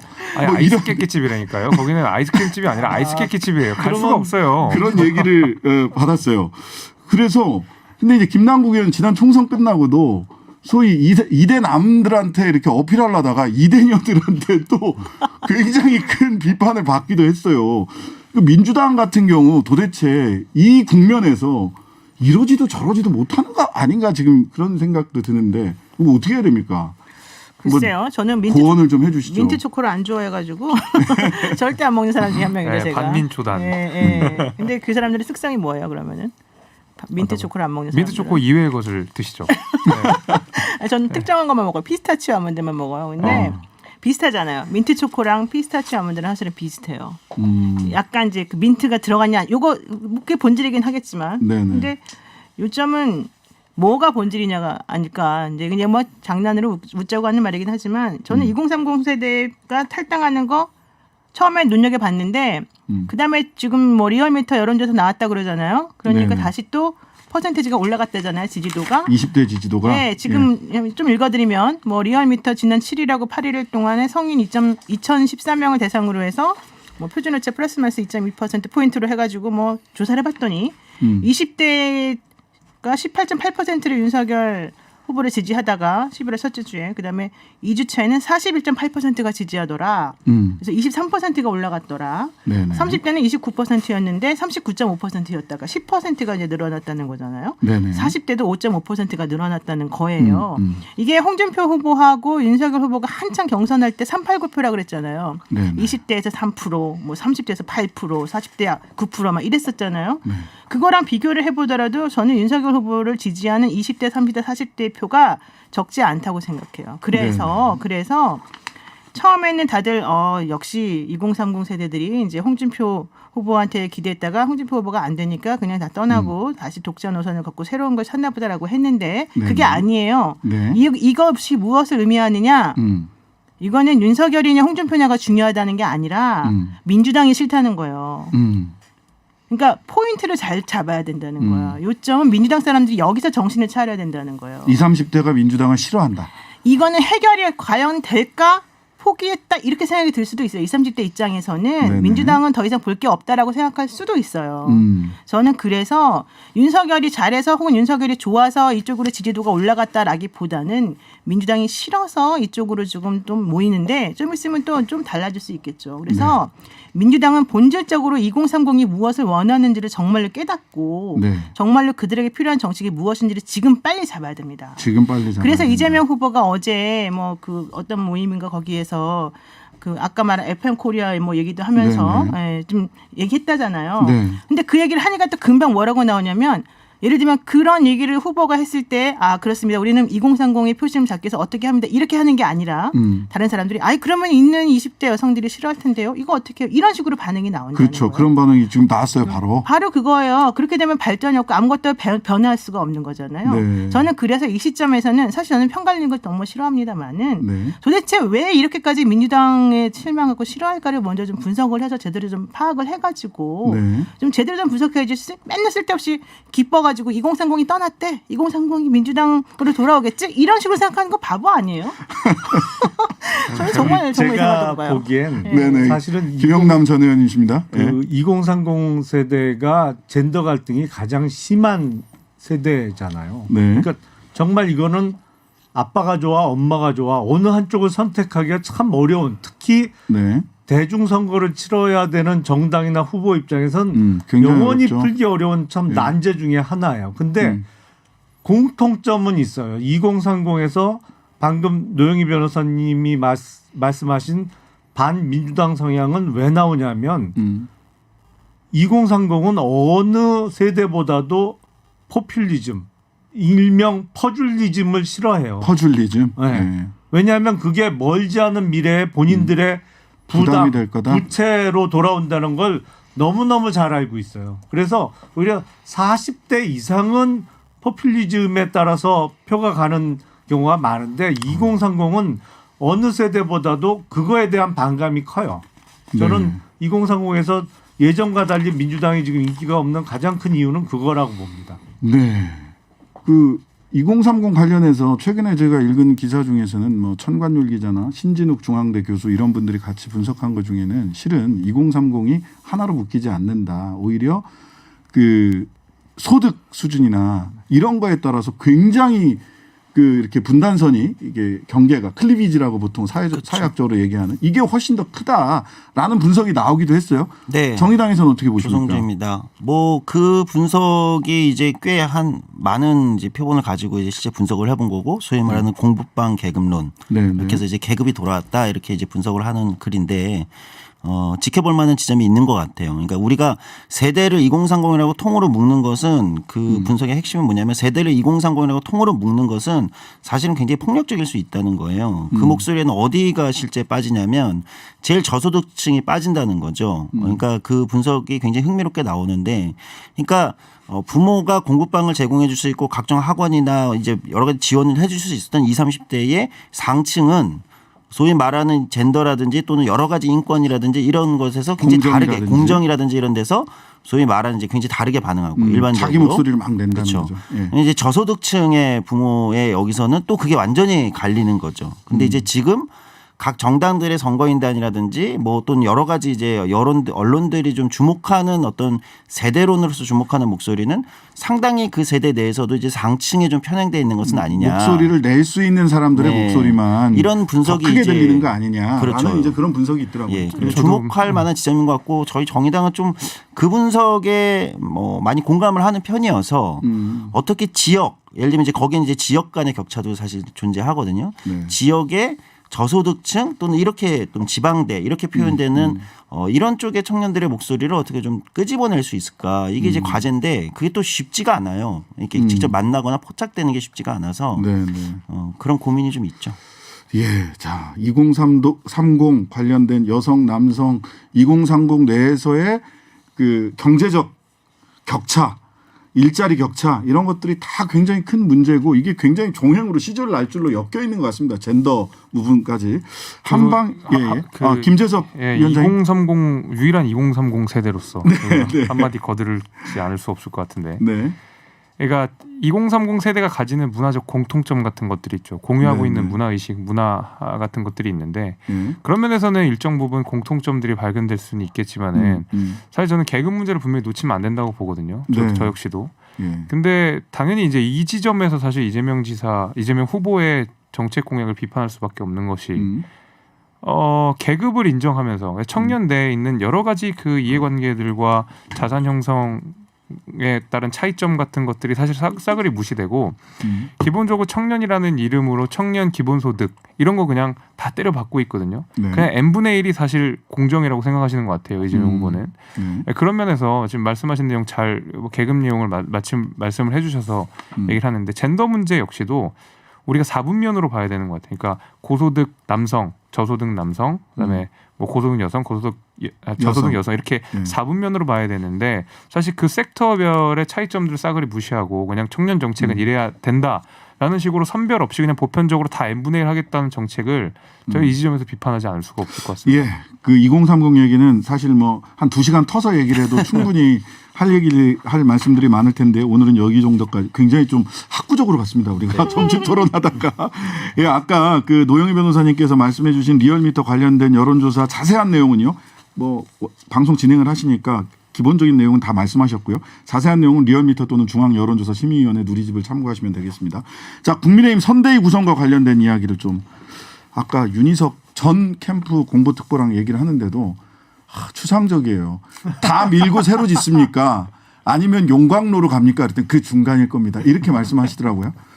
그러니까 윤석열 캠프 쪽에서는 다 밀고 새로 가는 게 아니라 용광로로 가야 된다라는 쪽으로 주로 말씀을 하세요. 근데 자리사냥꾼, 하이에나, 파리떼, 김종인, 이준석 두 분은 이 싹 밀고 새로 짓자치 이런 취지로 보여요. 이거 어떻게 그 중간에 뭐가 있기는 한 겁니까? 우리 김용남 전 공보특보님. 그런 그 모욕적인 언사에 대해서는 딱 네. 한마디만 해주고 싶어요, 정말. 아, 모욕적인 언사다 일단. 예. 반사. 반사. 그렇게 말하는 사람들께 파리떼, 하이에나, 자리사냥꾼 반사. 예, 아니 반사. 그 비대위원장, 선대위원장 이런 건 자리 아니에요? 진짜 더 이상 안 하겠습니다. 진짜 화나셨나 더 이상 봐요. 하면 진짜 화나셨네. 진짜 화나셨네 딱 보니까. 예. 처음 더 봤어요. 이상 저렇게 얘기하면 정색하는 거. 예. 김재섭 위원장님 어떠십니까? 저야 뭐 김종위 위원장님과 1년, 그때 비대위원이셨죠. 네, 1년을 넘게 같이 뭐 비대위원으로서 활동을 하면서 네. 생각하시는 것이 있겠죠. 저도 뭐 그 중간이라는 말이 뭐 그게 뭐 어렵습니까? 사실 기존에 있던 캠프 구성원 중에 역할이 계속 우리가 소위 말한 용광로 선대위가 되었을 때도 그 뼈대를 갖춰서 일을 해야 되는 핵심 인물들은 당연히 남아 있을 것이고 적절하게 인력 배치도 될 수도 있다고 생각이 되고 그다음에 새로운 인사들도 더 충원될 수 있으니까 아마 윤희석 대변인이 말씀하신 내용은 뭐 그런 정도로 저는 이해가 되고 있고요. 아마 그리고 이준석 대표와 김종우 위원장의 뭐 그런 선대위가 확실히 좀 업그레이드가 돼야 된다라고 말씀하신 이유는 이준석 대표가 생각하는 그 위기의식의 발로가 아닐까 싶어요. 그러니까 2012년에 이준석 대표가 그 정당 생활을 시작하면서 정치에 입문을 하면서 박근혜 당시 이제 대표한테 배웠던 뭐 굉장히 중요한 덕목 중에 하나라고 이야기를 하는 것이 뭐 위기의식이라 그래요. 그래서 지금 사실 국민의힘도 그렇고 윤석열 우리 캠프도 마찬가지고 국민의힘 전체가 약간 사실 좀 이게 이길 수 있다는 가능성들이 보이고 있기 때문에 자칫하면은 조금 들뜰 수 있다 이런 위기의식이 있는 것이고 그런 면에 있어서 좀 대대적인 쇄신이라든지 아니면 좀 인적 쇄신, 뭐 인적 구성의 변경 이런 얘기들을 좀 위기의식 차원에서 이렇게 이야기를 하는 것이 아닌가 저는 좀 이렇게 선회하고 있습니다. 네, 그 정의당도 어제 선대위 발족했죠. 선대위 심상정 후보 선대위 발족했죠. 예. 정의당 심상정 선대위 소개 좀 해주시죠. 예. 근데 저희는 조금 다른 게 네. 다른 정당들이랑 저희는 이제 따로 캠프들이 경쟁하는 방식이 아니라 선대위로부터 이제 당 체제가 그냥 선대위로 바로 전환되는. 그러니까 총괄 상임 선대위원장이 이제 여영국 당 대표가 맡고. 그러니까 캠프 사람들이 뭐 이렇게 따로 배치되고 이런 형태는 안 하고 네. 기존의 당 지도부들이 다 선대위원장이나 각자의 영역에 이제 본부장 이런 걸 맡는 형태로 전환되기 때문에 그게 좀 큰 차이죠. 저희는 이제 정당으로 기본적으로 선거를 치른다 네. 이런 게 이제 기본이 돼 있어서 뭐 그런 이제 뭐 용광로를 할 필요가 별로 없는 물론 이제 그 저희 천의 용광로는 이제 저희도 경선을 했기 때문에 경선 때 뛴 이제 다른 대선 경선 후보들이 뭐 일정 정도 부문이나 이제 지역의 상임 선대위원장을 맡고 이런 형태로 구성이 됐고 그런 게 좀 차이가 있고요. 저희 뭐 선대위 지금 이름은 이제 심상치 않은 선대위 그래서 약간 이제 뭔가 심상치 않은 약간 바람과 분위기를 모아보겠다 이렇게 해서 좀 그런 감각으로 좀 가고 있고 후보 역시 뭐 좀 지금 이제 정책이나 이런 데서 좀 리딩을 해보겠다. 특히 주사일제 화제되고 있고 신노동법 얘기하고 있기 때문에 일단 이제 올해 이번 주 말이 이제 전태일 열사 뭐 이제 기일이기도 하고 13일이 그래서 그런 쪽으로 좀 행보를 맞추고 있고 돌봄 특히 최근에 그 논란이 되고 있죠. 그 어떤 이제 아버지를 간병하다가 이제 이런 부분 쪽에 행보를 좀 맞추고 있는 좀 그런 쪽으로 차별화를 하려고 선대위 활동을 좀 짜고 있습니다. 예, 우리 청취자 여러분들이 민주당 쪽 얘기를 너무 안 하는 거 아니냐 이제 이런 얘기도 하세요. 근데 이제 보면 우리 노영희 변호사님이 진짜 쓴소리를 제대로 하라고 해주시거든요. 아까도 20, 30대 그럴 거면 하지 마 뭐 이런 말씀하셨는데 지금 이 민주당은 어쨌든 1차로 선대위 구성이 돼서 한 2주 지났는데. 근데 제가 민주당 대변인이 아니잖아요. 그러니까요. 그래서 쓴소리를 해주시면 된다. 저는 그 쓴소리를 해주시면 된다. 질문이 정확히. 예, 이재명 지금 선대위와 이재명 후보의 지금 한 2주간의 행보에 대해서 어떻게 평가를 하시는지. 매우 실망스럽죠. 매우 실망스럽다. 어떤 면에서 그러신가요? 컨벤션 효과 전혀 없는 거 보세요. 네네. 사실은 이제 물론 저는 앞으로는 잘 될 거라고 봅니다. 네. 그렇지만 컨벤션 효과는커녕 역벤션 효과가 사실은 처음에 이재명 후보한테 나타났었잖아요. 네네. 근데 이제 그게 너무 이 경선 과정이 치열했기 때문에 그럴 수도 있지만은 이재명 후보에게 조금 바라는 거는 좀 포용력이 좀 부족해 보였던 것이 사실은 다른 그 경쟁자들에게 좀 마음이 안타깝게 하는 부분이 아니었을까 생각이 들어요. 네. 근데 물론 이제 다른 방식으로 다시 품을 크게 하고 용광로 선대를 만들었다라고 지금 얘기하고 있고 지금 화학적 결합을 하고 있는 중이다라고 지금 알려져 있기 때문에 사실은 이제 앞으로는 훨씬 더 잘 될 거라고는 봅니다만은 저는 그럼에도 불구하고 이낙연 전 대표가 사실은 조금 부족하다고 생각이 돼요. 만약에 이 상황을 지금 난국을 헤쳐나가기 위해서는. 이낙연 전 대표가. 네. 지금 왜냐하면 그분의 역할이 제일 중요하거든요. 네네. 그런데 좀 아직까지는 마음이 덜 풀어진 것 같아요. 근데 그거를 지금 막 당장 풀어라 하고 풀릴 수 있는 건 사실은 아니에요. 그래서 조금 이제 기다려주고 이 지지하는 사람들의 마음을 좀 더 추스려 주시기를 이제 바라겠죠. 이 지지자들이. 네. 그렇지만 사실은 윤석열 후보랑 홍준표 후보랑 그다음에 이준석 당대표랑 이쪽 그 국민의힘 쪽에서 하는 거를 조금 보시면 너무 좀 풀 죽어 있다 그럴까? 너무 잠잠하다 그럴까? 너무 내부적으로 조금 움직임이 없다 그럴까? 그러니까 보는 사람들이 너무 답답하고 기대가 안 되고 좀 희망이 없어 보이는 부분이 있어요. 네. 국민의힘을 바라볼 때는 좀 국민의힘이 싫다는 느낌을 가지는 사람들조차도 오히려 뭔가 으쌰으쌰하는 분위기가 느껴진다. 역동성이 느껴진다. 네, 그런데 민주당은 지금 그런 게 없어요. 역동성이 느껴지지 자신감이 없고 첫 번째. 두 번째는 이제는 옛날에는 뭐 좀 약간 샤이 뭐 보수 샤이 국힘 이런 얘기 있잖아요. 이제 샤이 민주가 나올 지경이에요. 이거는 민주당 지도부들이 각성해야 돼요. 대우 각성해야 돼요. 대우 각성해야 왜냐하면 된다. 선거는 희망을 줘야 되거든요. 그리고 이재명 후보는 실제로는 희망을 줄 수 있는 잠재력이 충분하고 힘이 있는 사람이에요. 왜냐하면 가지고 있는 게 많아요. 근데 왜 그거를 적극적으로 활용하지 못하는지 그게 너무 안타까워요. 네. 이재명 후보의 잠재력과 가능성을 보다 더 적극적으로 활용해야 된다. 그다음에 하나는 이낙연 전 대표의 역할이 좀 마음을 푸셔야 돼요. 마음 풀고 좀 뛰셔야 된다라는 말씀 주셨어요. 자, 민주당 얘기 나온 김에 그 최근에 언론과 백브리핑하지 않겠다라고 이재명 후보가 이야기했어요. 이거 이 후보가 사이다 뚜껑 닫은 거 아니냐 이제 이런 평가가 있고 또 윤석열 후보도 녹화만 한다고? 예, 녹화만 하고 원고만 읽는다. 둘 다 이거 너무 조심하는 거 아닌가? 너무 문제 있는 거죠. 조성주. 조성주.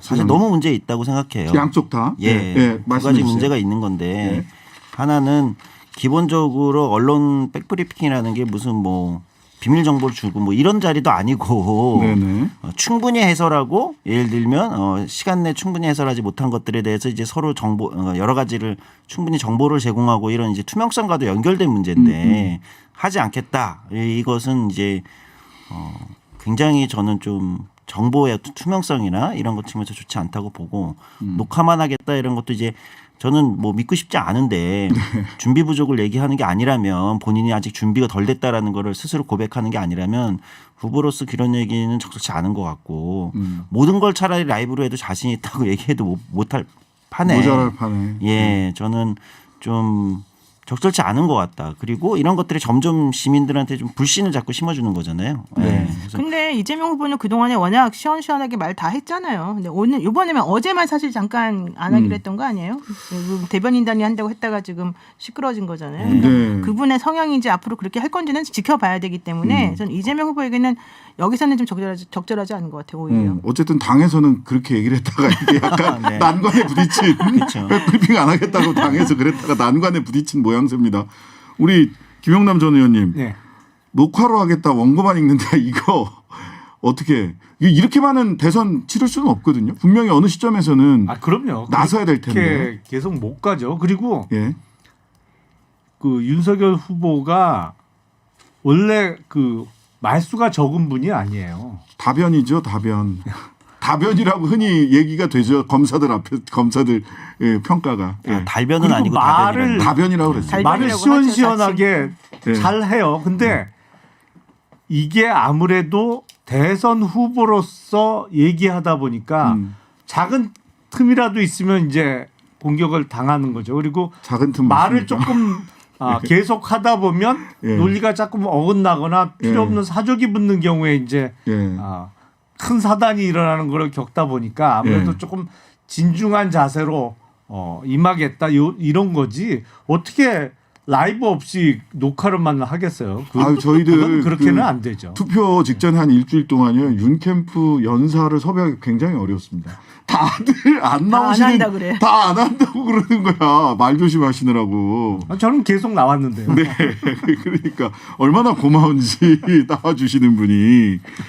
자 내일 광주 가시는데 광주 가신다고 그러던데. 예.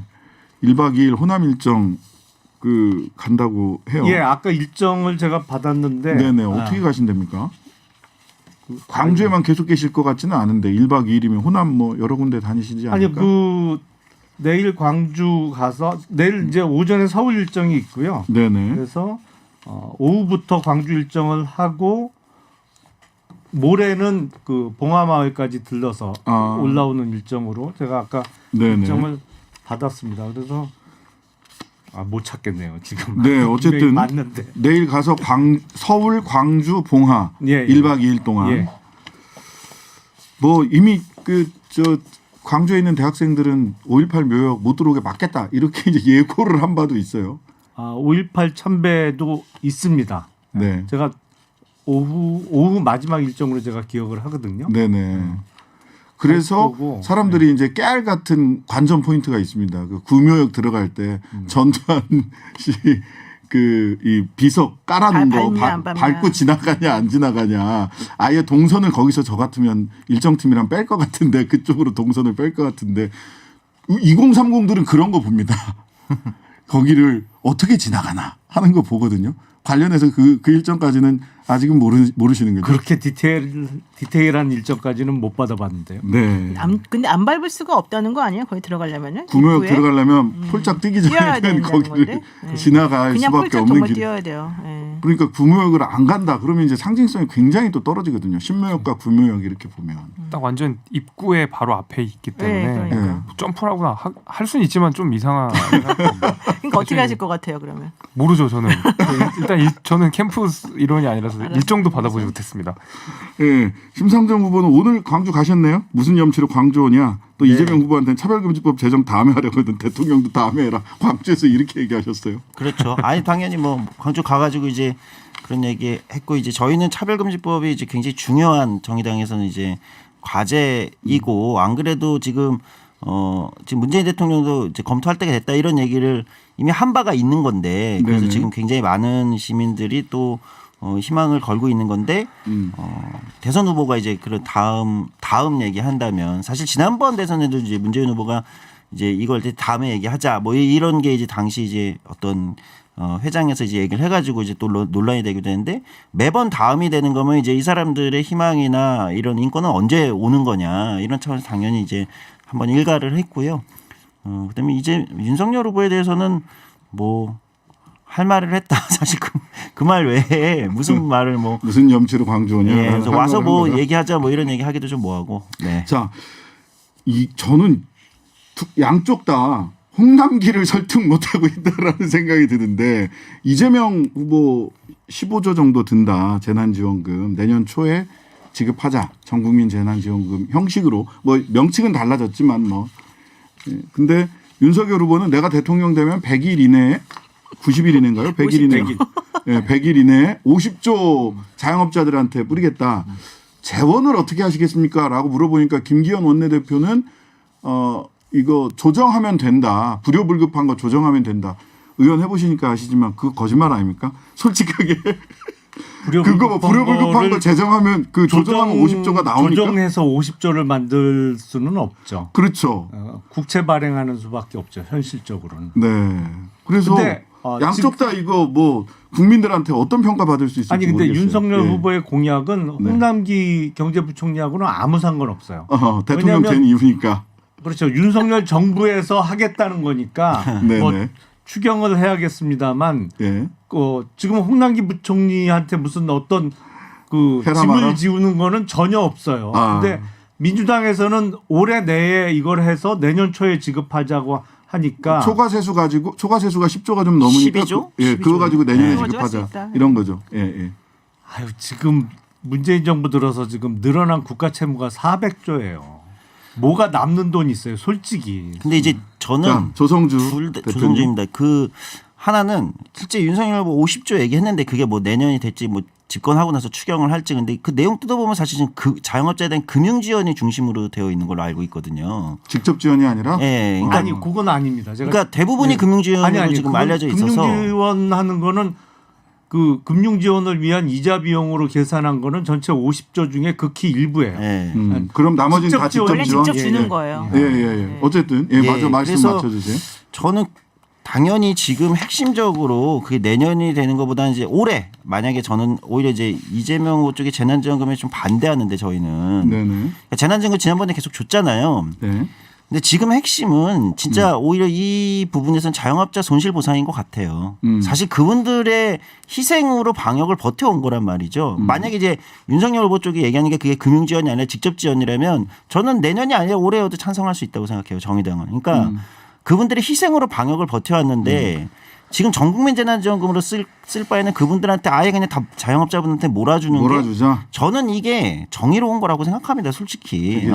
그리고 시민들도 다 그거를 나한테 25만 원 안 왔다고 투덜대고 불만 가지지 않을 거라고 생각해요. 우리 시민들 그 정도는 된다고 생각합니다. 그럼 미루지 말고 올해 하자. 예. 어떻게 생각하십니까? 올해 김재섭 위원장님이 많이 말씀을 못 하셔가지고. 예. 여기에 대해서는 정말 하고 싶은 말도 많고 뭐 싸운 말도 많은데 일단 기본적으로 초과세수의 정체라고 한다 그러면 그러니까 정부가 처음에 예측했던 것에 비해서 많이 거쳤다. 좀 많이 거쳤다라는 것이고 그 거친 데의 상당수 절반 이상이라고 하던데 대부분 양도소득세라든지 재산세라든지 주식거래세 같은 사실상 반사이익을 얻게 된 세수기 때문에 이것이 무슨 경제 호황으로 인해서 뭐 더 거쳐진 세수가 아니잖아요. 그러면 경각심을 가져야 되는 세금입니다. 이것을 그렇게 뭐 돈이 남았으니까 뿌려주자라고 하는 방식은 대단히 잘못된 접근이라고 볼 수가 있고 최근에 뭐 IMF 뭐 조사에 따르면은 뭐 대한민국 국가 채무 증가율이 1등이라고 하죠. 물론 거기에 대해서는 뭐 이 회계 연도가 달라서 뭐 그렇다라는 지적은 있습니다만은 우리가 무엇을 기억해야 되냐면은 그 아까 이제 김영남 의원님 말씀하셨지만 국가 채무가 문재인 정부 들어서 사실 엄청나게 빠른 속도로 늘고 있고요.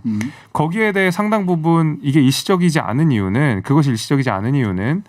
우리가 문재인 정부 들어오면서 사실 공공기관에서 정규직 채용 비율이 굉장히 높아졌고 박근혜 정부에 비해서 사실 공무원 채용 비율이 한 10배 정도가 늘었다고 합니다. 당연히 다 국가의 부채고 국가의 부담입니다.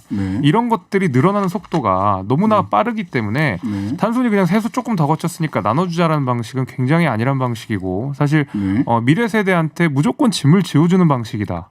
그렇게 봅니다. 국가 채무가 너무 많이 늘어났다. 이 부분은 어떻게 저는 기본적으로는요.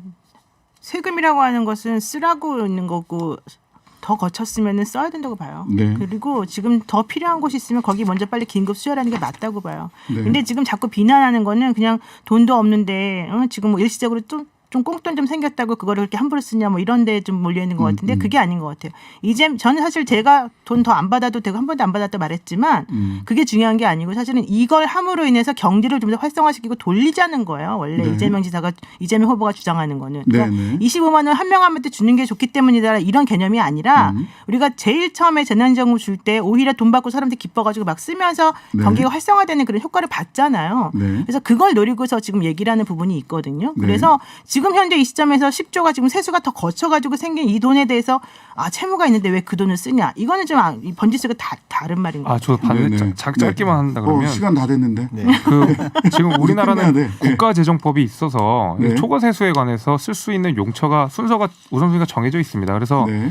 단순히 이거를 그 재난지원금으로 네. 뿌리기에는 이미 국가재정법에 순서가 다 나와 있기 때문에 그거대로 가면은 제가 이해를 하겠지만은 네. 긴급 재난지원금은 사실 뭐 경제적 부흥 효과나 아니면은 이 세수에 대한 용처의 명분도 사실 없다 이렇게 봅니다. 하지만 저는 비상사태는 확장 재정에서는 저는 오히려 노영희 변호사님하고 동의하는 게 지금 확장 재정할 때지 네. 세수 남은 거를 뭐 아끼고 세수 이럴 때가 얘기할 때가 아니다. 아니에요. 그래요. 뭐 내년에 나라가- 줄이고 내후년에 줄이면 되죠. 나라가 네. 빚지는 게 개인이 빚지는 것보다 낫습니다. 그럼요. 강도가 있기 때문에. 자, 여기까지 그 말씀 나눴습니다. 김용남 전 의원, 김재석 국민의힘 도봉갑 당협위원장, 노영희 변호사, 조성주 정치발전소 대표였습니다. 감사합니다. 고맙습니다.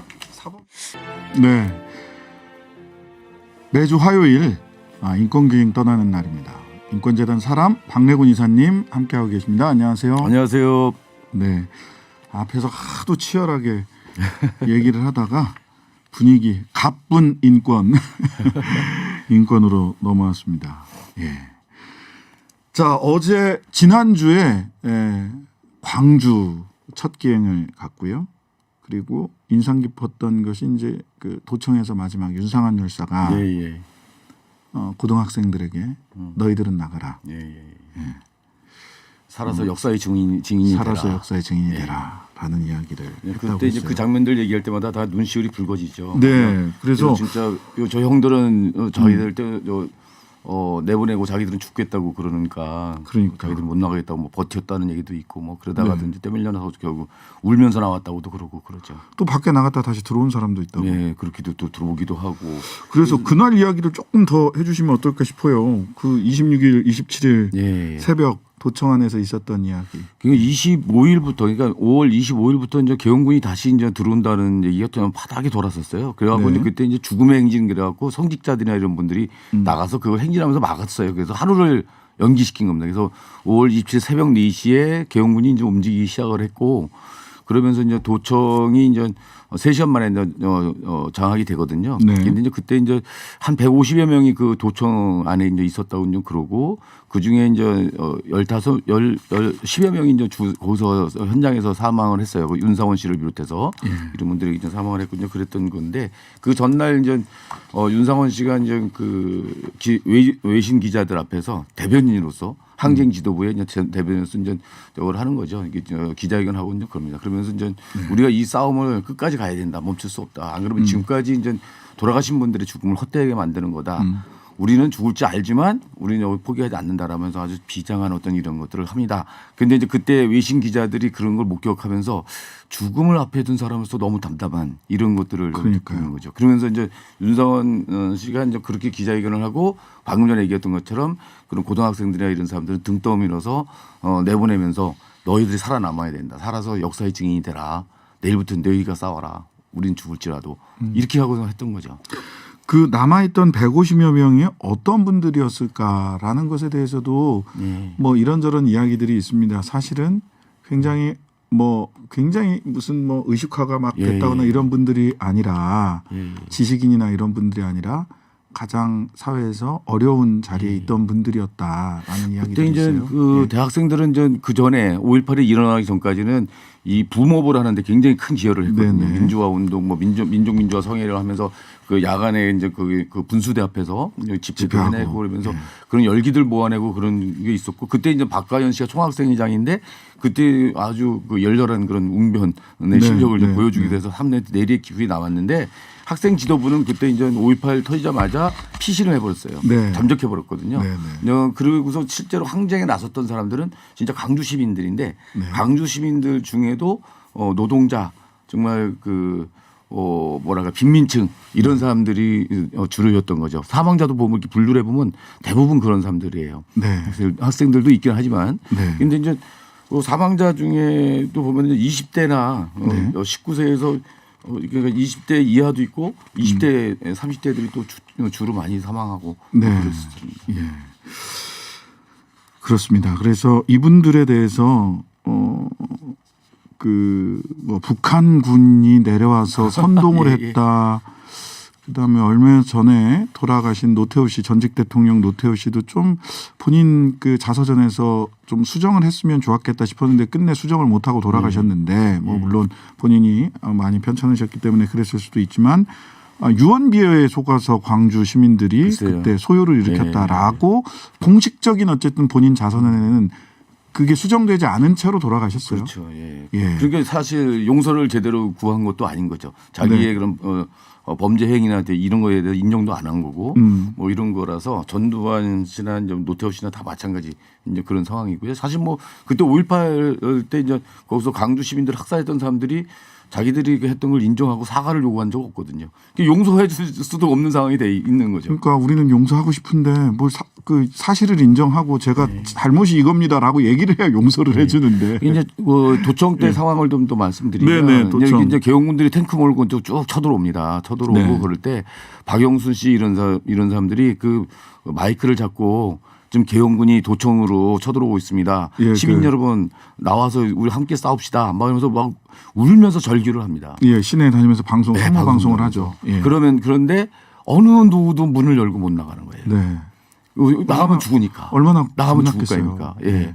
그래서 이제 그런 거 그러면서 윤상원 씨를 비롯해 도청에서 사람이 죽었잖아요. 네. 이게 살아남은 사람들은 그런 그 죽은 자에 대한 부채감, 죄책감을 갖고 살아남은 자의 살게 되는 거죠. 슬픔, 살아남은 자의 죄책감이 있는 거죠. 저희도 사실 학생운동 80년대 학생운동할 때 그 이제 도청에서의 그런 윤상원 열사의 얘기나 이런 부분들 때문에 정말 그 빚진 마음을 가지고 계속 이제 그런 활동을 하고 이제 그랬었던 것 같아요. 예. 광주 도청 그리고 금남로 뭐 노래도 꽃잎처럼 금남로에 뿌려진 너의 붉은 피 이렇게 이제 나오는 노래가 5.18 노래 중에 있는 것처럼 광주 도청과 관련해서 이제 말씀을 좀 많이 말씀 주셨는데 이제 금남로도 광주 시민들에게는 그렇죠. 광주 도청과 연계돼서 금남로도 굉장히 중요한 장소였을 거예요. 그러니까 거기는 그 호남의 권력의 핵심적인 곳이죠. 그러니까 우리 이제 서울로 말하자면 광화문 같은 곳이죠. 청와대 앞에 이제 그 강화문 그 세종대로가 쭉 있다고 생각하시면 될 것 같습니다. 네. 마치 이제 거기 광주에서는 거기가 그런 곳이에요. 그래서 핵심적인 그 역사적으로도 그렇고 당시 상황으로도 그렇고 지금 전남도청은 이제 무한으로 이제 이전에 갔지만 그래서 이제 그런 상징적인 장소고 따라서 이제 뭘 하면 광주에서 무슨 시위를 하고 그러면 도청으로 그쪽으로 가죠. 도청으로 80년대 내내도 계속 도청으로 이렇게 하면서 출정가도 부르고 막 그랬었던 걸로. 예. 이 전일 빌딩 지난번에도 한번 이야기를 했었는데 전일 빌딩 전남일보 빌딩 아니고요. 예. 저도 전일 빌딩을 가보긴 했는데 거기에 이제 그 전시대 많은 전시물들도 있고 그다음에 탄흔이 그렇죠. 있죠.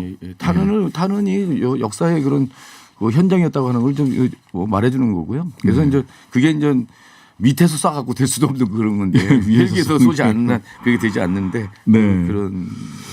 자, 마침 내일 그 국민의힘 윤석열 후보가 광주를 방문을 해서 망월동 묘역에도 그 간다고 합니다. 예, 사과도 하고 뭐 하겠다 이런 계획들을 가지고 있다고 하는데 구묘역, 신묘역 이렇게 나뉘어 있어요.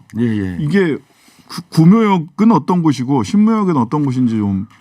역사의 현장은 사실 구묘역이죠. 그러니까 네네. 도청을 개헌군이 진압을 하고 장악을 하고 그리고 나서 이제 곧바로 이제 한 게 뭐냐면 그 시신을 그냥 비닐이나 이런 거 싸가지고 쓰레기차에 싣고서 거기다 갖다가 쓰레기차에 매장을 싣고요. 하는 거예요. 매장을 했던 그런 곳이거든요. 그래서 이제 그 뒤에 이제 신군부에서는 여기에 이제 사람들이 자꾸 찾아오는 오지를 못하게 하려고 그 묘를 갖다가 그 이장하려고 그 유가족들 많이 회의를 하고 그랬었어요. 네네. 근데 그 유가족들이 그걸 어쨌든 막아내면서 거기에 이제 광주 당시에 이제 현장에서 돌아가신 분들이 가장 많이 모여 있는 이런 곳이 되면서 나중에 이게 알려지면서 성지화돼 버렸죠. 그게. 네. 이렇게 되다가 1997년 5월 16일 날 그 신묘역이 그러니까 국립묘지로 되면서 신묘역이 완공이 되거든요. 그 개원을 하거든요. 그러면서 그때 이제 그 구묘역에 있던 5.18 희생자분들은 이제 지금 5.18 국립묘지로 이제 이장을 하게 되는 거죠. 예. 근데 이제 신묘역은 저도 신묘역에 가서도 참배를 해보고 구묘역에 가서도 참배를 해보고 잘 가꿔져 있고 또 뭐 이런 조형물들도 있고 한데 이게 가슴이 움직이는 이런 거는 구묘역이 그러죠. 여전히 그럴 거예요. 아마 대부분 비슷할 겁니다. 그게 우리가 뭐 돌아가신 분들을 갖다 추모하는 게 무슨 뭐 네. 규모나 뭐 이렇게 권위적인 어떤 조형물이나 이런 걸로 되는 건 아닌 것 같거든요. 네. 역사의 현장이라고 하는 것들은 그게 인위적으로 만들어질 수 있는 것도 아닌 것 같고요. 네. 그리고 또 거기는 그 구묘역은 5.18 때 희생 계신 분들만이 아니라 그 이후에 80년대 이후에 돌아가신 분들 민주화 운동을 하다 노동 운동하다 돌아가신 분들이 또 한 50분 정도가 또 모여 있어요. 그 묘역이 네. 그 주변에 이렇게 둘러서 있거든요. 뭐 이한열 여사가 내려간 다음부터 호남 지역에서 돌아가신 분들 특히 이런 분들 같은 경우는 주로 이제 5.18 구묘역에 이제 뭐 이렇게 안장돼 있고 그러니까 사람들이 지금도 많이 찾아가죠. 그러니까 신묘역에 안장될 수 있는 분들은 5.18 유공자나 예, 그렇죠. 5.18 희생자로 인정된 분들만 계속해서 안장될 수 있는데 구묘역은 이후에 5.18 희생자들 이외에도 소위 민족민주운동, 민주화운동을 하시다가 돌아가신 분들이 다수가 그쪽으로 또 가셨어요. 예. 그래서 한 50분 정도가 지금 저기 있거든요. 예. 대표적으로 뭐 이한열 여사 같은 분도 있고 예. 또 이전에 뭐 김남주 시인이라든지 뭐 많이 계시죠. 강경대 예. 강경대 저기는 거기 있다가 이천민주공원으로 또 이장을 했어요. 이장했습니까? 예, 그렇군요. 자, 이렇게 그래서 이제 거기 5.18 국립묘지를 가시면 그 네네. 구묘역도 한번 둘러보시고 네. 그러면 구묘역을 보시고 난 다음에 또 거기 그 신묘역 네. 5.18 국립묘지로 이어지는 길이 또 있거든요. 네네. 그 새길도 잘 돼 있어요. 그래서 예, 그걸 따라 예. 내려와서 보고 5.18 국립묘지를 이제 참배를 한 다음에 그 옆에 그 추모관을 가서 꼭 보셨으면 좋겠어요. 네, 네. 추모관에 가서 보면 그때 당시 이제 이장을 하니까 묘를 헐었을 거 아닙니까? 네, 그랬죠. 묘를 헐어서 봤더니 정말 허걱한 거죠. 여기 진짜 네. 비닐이 뚫뚫 말았고 아이고. 그랬던 흔적들 그 피 묻은 그 태극기 이런 것들이 거기 나오고 그리고 이제 진짜 총 맞은 그런 총탄 이런 것들도 거기서 나오고 이제 그러면서 그런 것들이 상당히 거기에 전시가 돼 있거든요. 네네. 그래서 그런 것들 한번 보시면 그때 이제 5.18 상황이 어땠다라고 하는 것들을 우리가 볼 수가 있을 것 같습니다. 네. 항상 그 가시면 신묘역, 구묘역, 추모관 다 보셔야 됩니다. 예.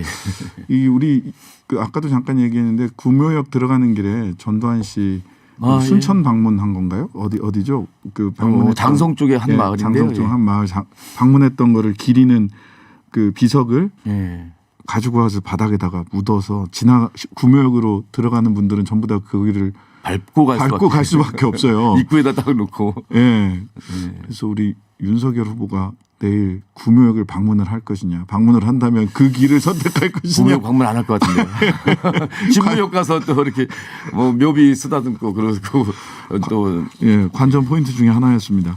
자, 오늘은 이렇게 해서 광주 도청 이야기, 금남로, 그다음에 구묘역, 신묘역까지 광주 망월동 묘역까지 둘러봤습니다. 다음 주에는 어디로 한번 가볼까요?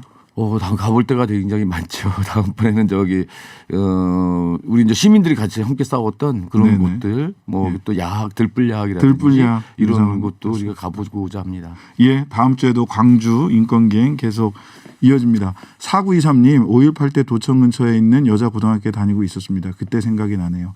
최근에야 망월동 5.18 국립묘지에 가보였는데 가기 전에 광주에서 택시 운전사 영화도 보았습니다.